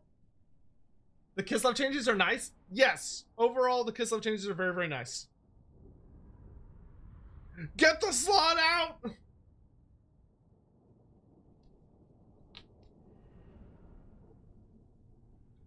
There goes another second generation.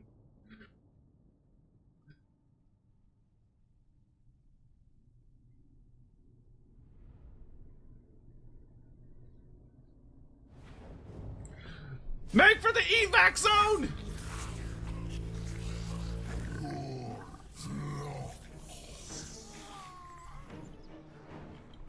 Get the fuck out of there!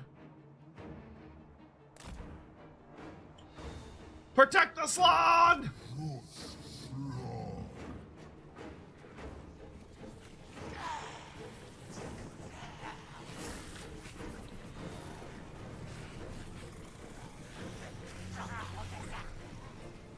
Holy Stella is such a lame-ass ability. Wish it was, like, actually interesting.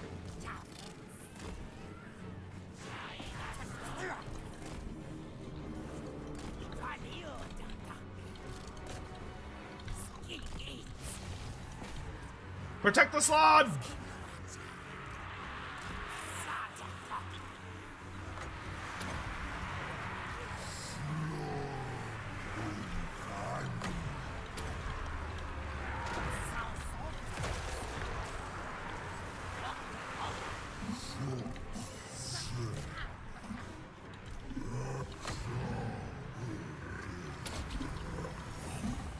Yeah, so this guy's still broken. He's supposed to be a full ghost boy. And his physical resistance I think is a little low, but he doesn't have any spells. He's supposed to have Comet of Consadora and I think Flock of Doom or Wind Blast or something. And he's mostly naked, which is very sad. Okay, the Slon. Well, I mean the Slon will get out, so there's that at least. Well, I don't want to leave just yet, because I want to bombard this Skaven with as many Awakening in the Woods as I can.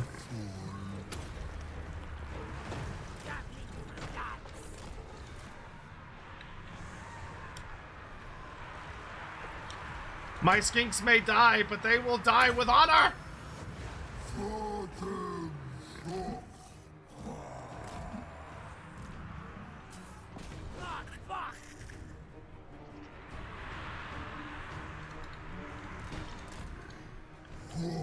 Oh yeah, no, I'm not sticking around to get pelted.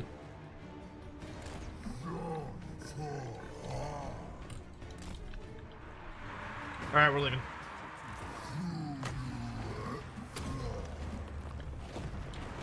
Suck on trees!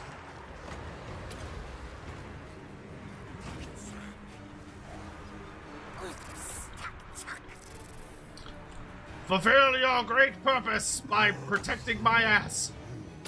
Please and thank you.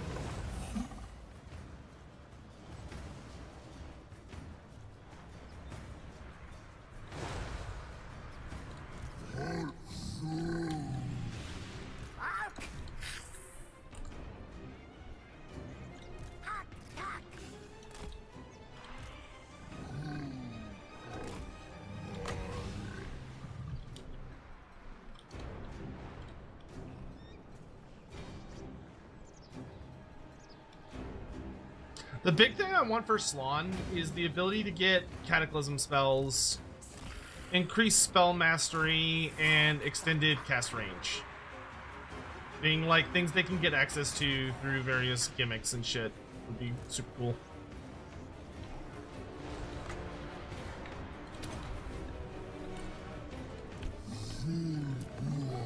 Alright. Withdraw, Great One! Withdraw! How have they not fixed the Summoning Priest? I don't know. I've been bugging them about it. They just haven't gotten around to it yet. You must flee, Great One! Skinks, go with him.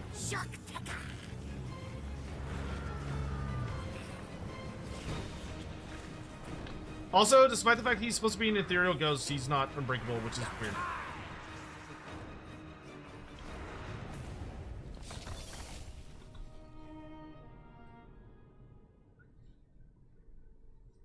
This is just almost assuredly not going to matter, but...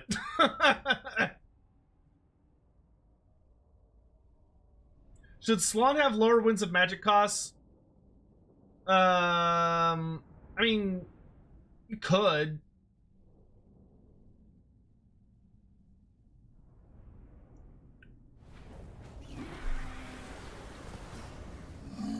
Oh, bro. Oh. You're gonna attack Itza? Fools! Fool! Wow, that is a lot of warp grinders, though. I mean, dude came prepared. I'll give him that. You are not taking my city. You little shit. You are not taking this city. Not only did the Slon escape alive, but you dare come at me.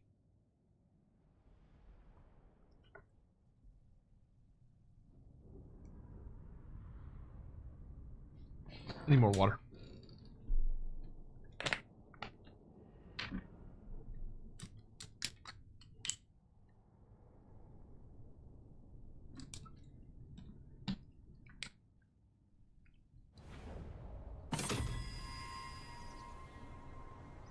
See, this is where that summonable skink priest would be super fucking awesome if he worked.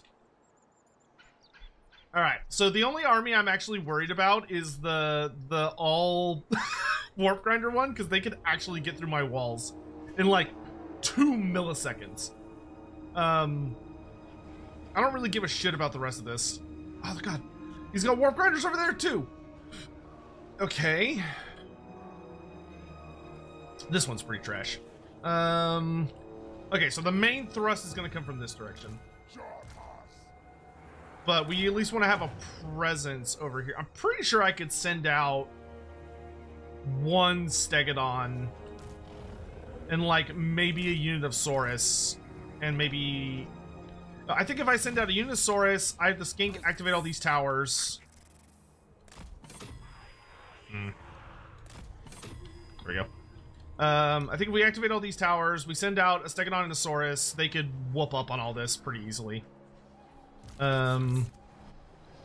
You are in charge. Y'all should be able to hold them off pretty easily just through javelin spam. Though I'll also leave a unit of Saurus here just in case. And then everybody else is over here. Because those, we are not letting those warp grinders get to the walls.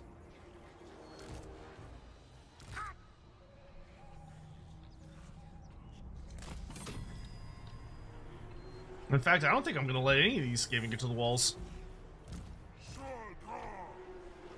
I think we're going to go murder them outside. Spears. Y'all can activate this set of turrets for me. Where does this one aim at? Sure, for the moment, that's fine. Yeah, we're gonna go out here and murder the shit out of these dudes. Everybody good? Good? Cool. Alright.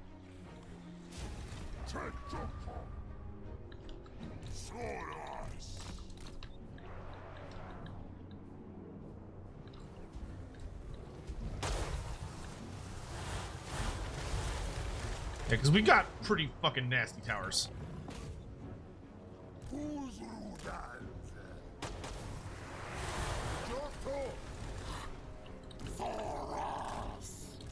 Do not let them climb the walls.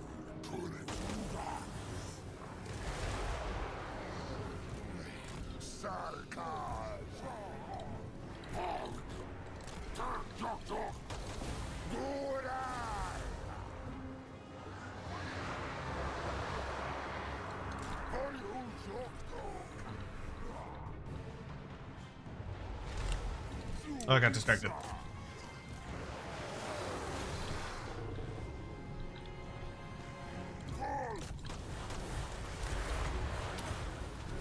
Here, come out here and be annoying.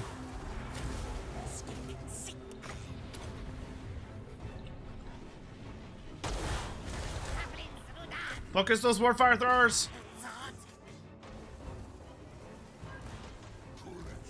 I'll scoot over here a little bit. Run them down. You lot form up in front of the walls. Spearmen, y'all are supposed to be inside.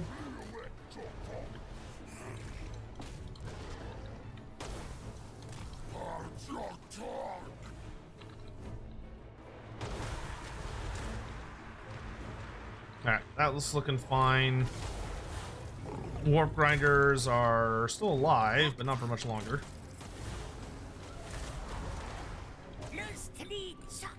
Skinks, kill him.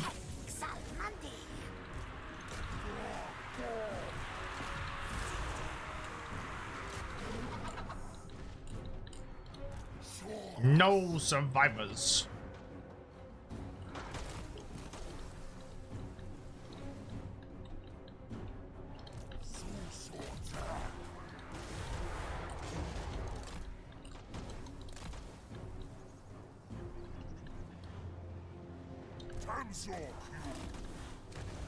Form up!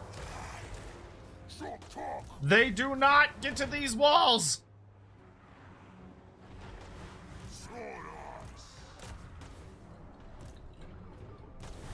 The sortie shall remain strong!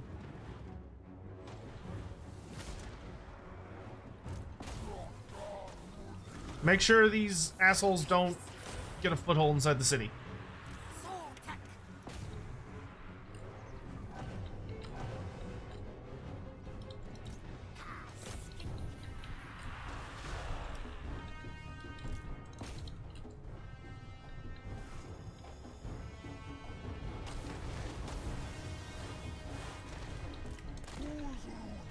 Stick it on!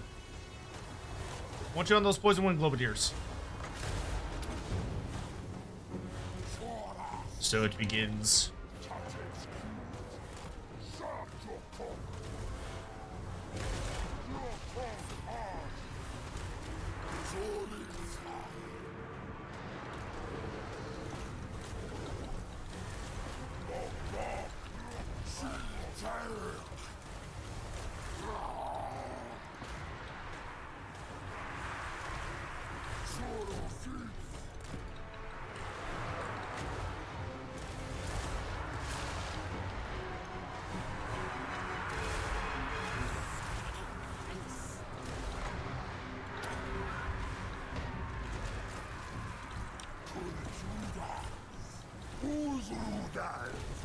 Shut down those rattling guns!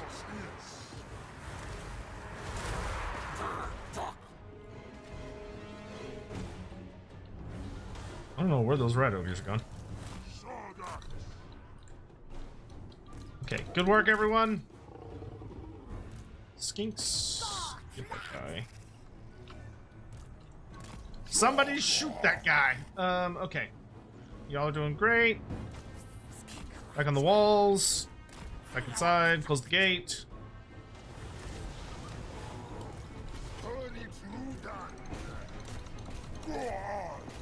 Oh god, there's a lot of rattling guns. Get Skrulk!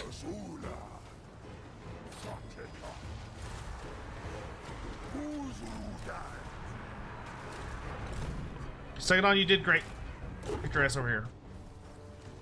Alright. Prepare the city for intruders, just in case. Seal off entrances to the core. Let's make life a little challenging, shall we?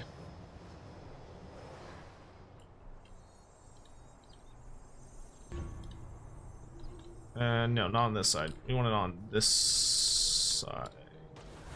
Okay, Skrulk's climbing the walls, but they'll fight him up there. Oh, oh, stick it on. Oh, stick it on. Oh, it's rampaging. Oh, stick it on.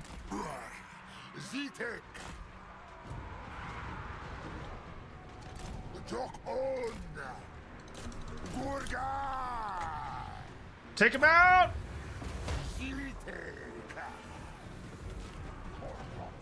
Oh, he caught me with the fucking... I can't move! Okay, y'all pull back. Somebody kill him!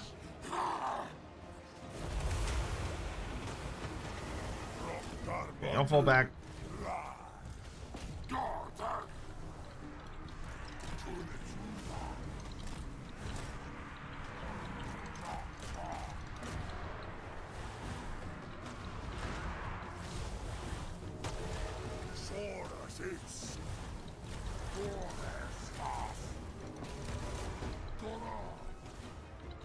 Those towers are getting work done. I'll give them that. Okay, yeah, they're fighting scroll. They're fighting scroll, nice and good.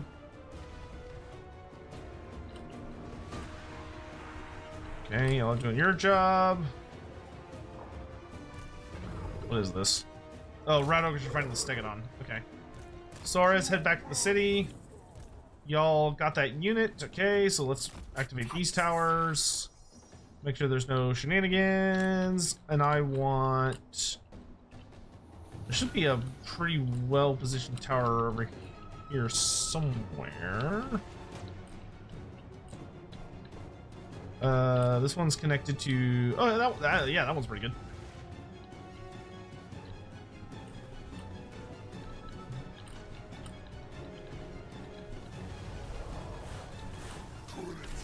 Okay, good.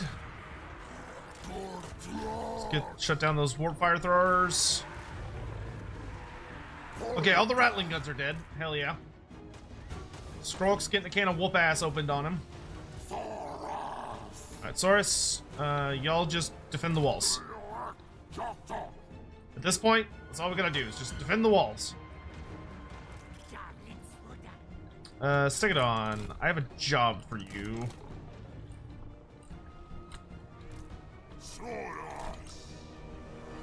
Those rat ogres.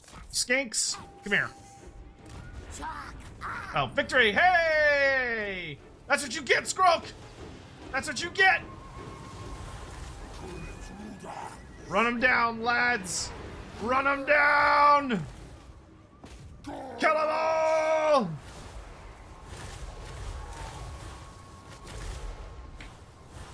What do you think about your infantry melting to Grinder's AoE skill? I mean, our infantry survived pretty well. We actually barely lost any infantry. I lost a lot of cavalry.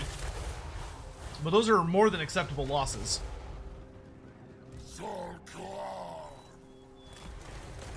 Yeah, I would say we came out in a very favorable position.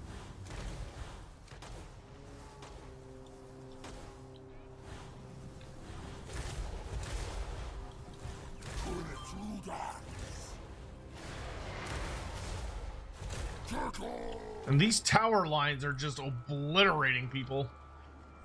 Good shit, good shit. Alright, I think that's pretty much everything. We're not gonna be able to get Skrull. He's gonna run way too fast. We can get these last little groups of warp fire throwers. It's holds strong.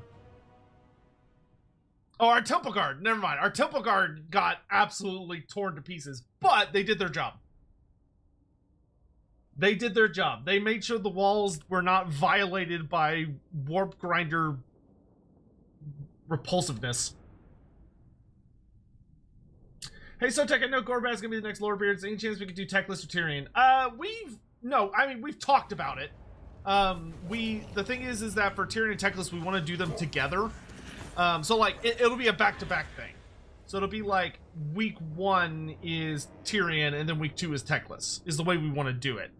But that means that we did a lot of elf stuff pretty recently, so we're kind of just we want there to be a little space. We want to just like hit some other areas before we turn over back to elves. We try and give y'all some good variety.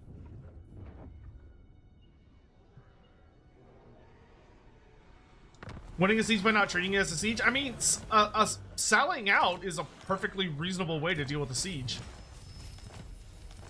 At least in my humble opinion. Ah, yeah. I'm in Skulk range. Get bumped!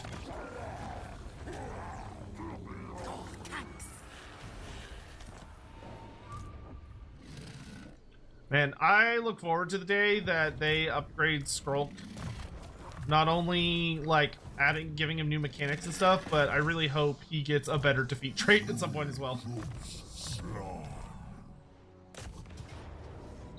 Like, immunity swamp attrition is not bad. Though it's not great in Lestria. But it's like, man, I really feel like he should give disease resistance or something.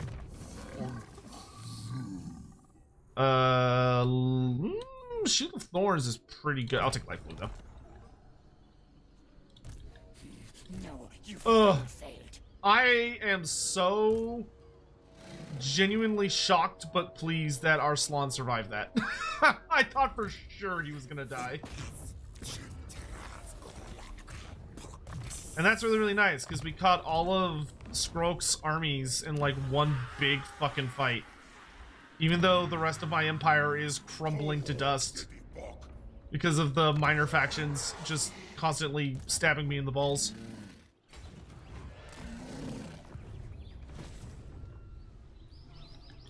Which is good. It shows, like, I'm pretty pleased with the AI so far in this.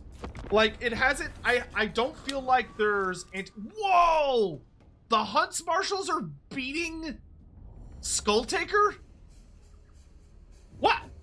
What? What? How did Wolfheart? How is Wolfheart AI beating Skulltaker AI? What? But like, I like that because I'm focusing Skrulk so hard, Clan Spittle has risen up and is like eating me alive.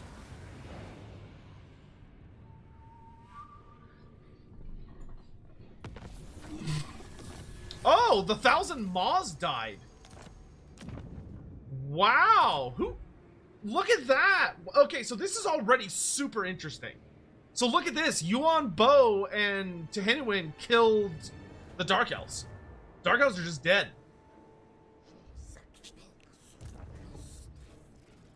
Good shit. Taking this back. Thank you very much. Yoink.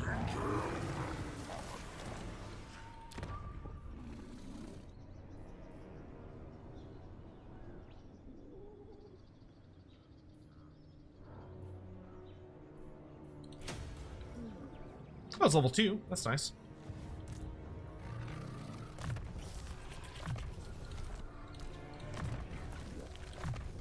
Regen on Lord Croak.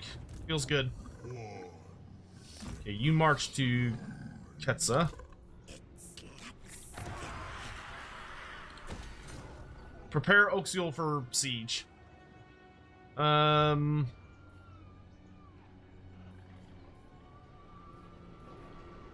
Yeah. Prepare for battle! I don't know if we're gonna have enough time, but we're gonna try.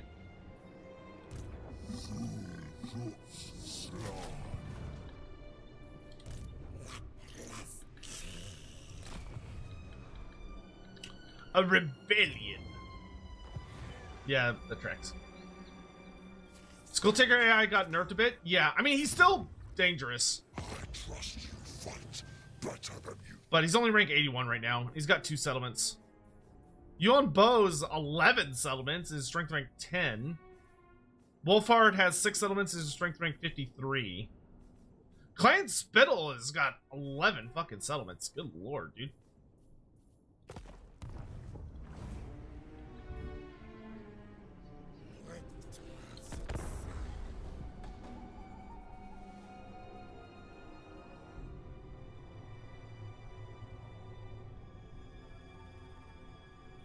Yuan Bo's actually doing something? I know, it's a miracle. Bonk.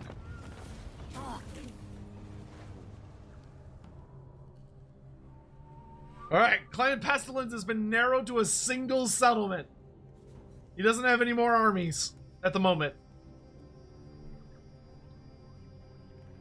What else it would do without you? I don't know, I'd have to test that.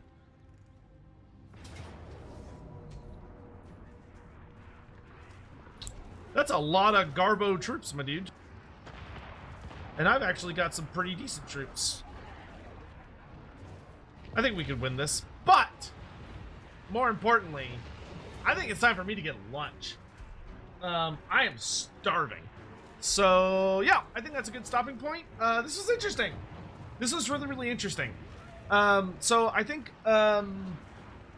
the thing we'll really want to do is probably mess around with different campaigns as opposed to probably dedicating to a singular ones, unless y'all just really want to continue this campaign, which we could also do that. We'll talk about that later. So I'm gonna go get lunch. As a quick reminder, I am playing more Total War this evening with Aurelia Temperis, who's one of my good buddies.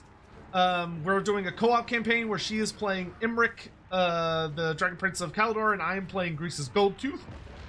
And it's been pretty fun. We chat about lore and just kind of shoot the shit and have a good time. So if you'd like, feel free to join us for that. The lobby's already up for it. It'll be, oh, if I beat this guy, I can get the Talisman of Preservation for him. Oh, that'd be really nice. So that's at 7:30 Central Standard Time. So that's in almost exactly 7 hours. So anywho, I hope you all have a lovely day. I will be back for that stream, but I'm not going to stream anything else in the meantime. I'm going to go work on some other stuff and do some more things around here. So yeah, I will find a little place for y'all to rate and such. So let me get everything all sorted here. Let me see. Is anybody else streaming at the moment? Anticity, of course, Anticity is streaming at the moment. What's he streaming right now? Oh, he's doing High Elf. He's trying to make High Elves work. Okay, so yeah, let's go hang out with Anticity. So the Total War fun can continue. So YouTube and Twitch, I'm going to send y'all both there. Please tell him I said hello, and also tell him that I'm starving to death. And that hopefully you all had a wonderful time. So I will see y'all hopefully in 7 hours, and if not, I hope you have a lovely day and are excited as the weekend is coming up here real soon. All right. Thank you, my dudes. See you next time. Bye-bye.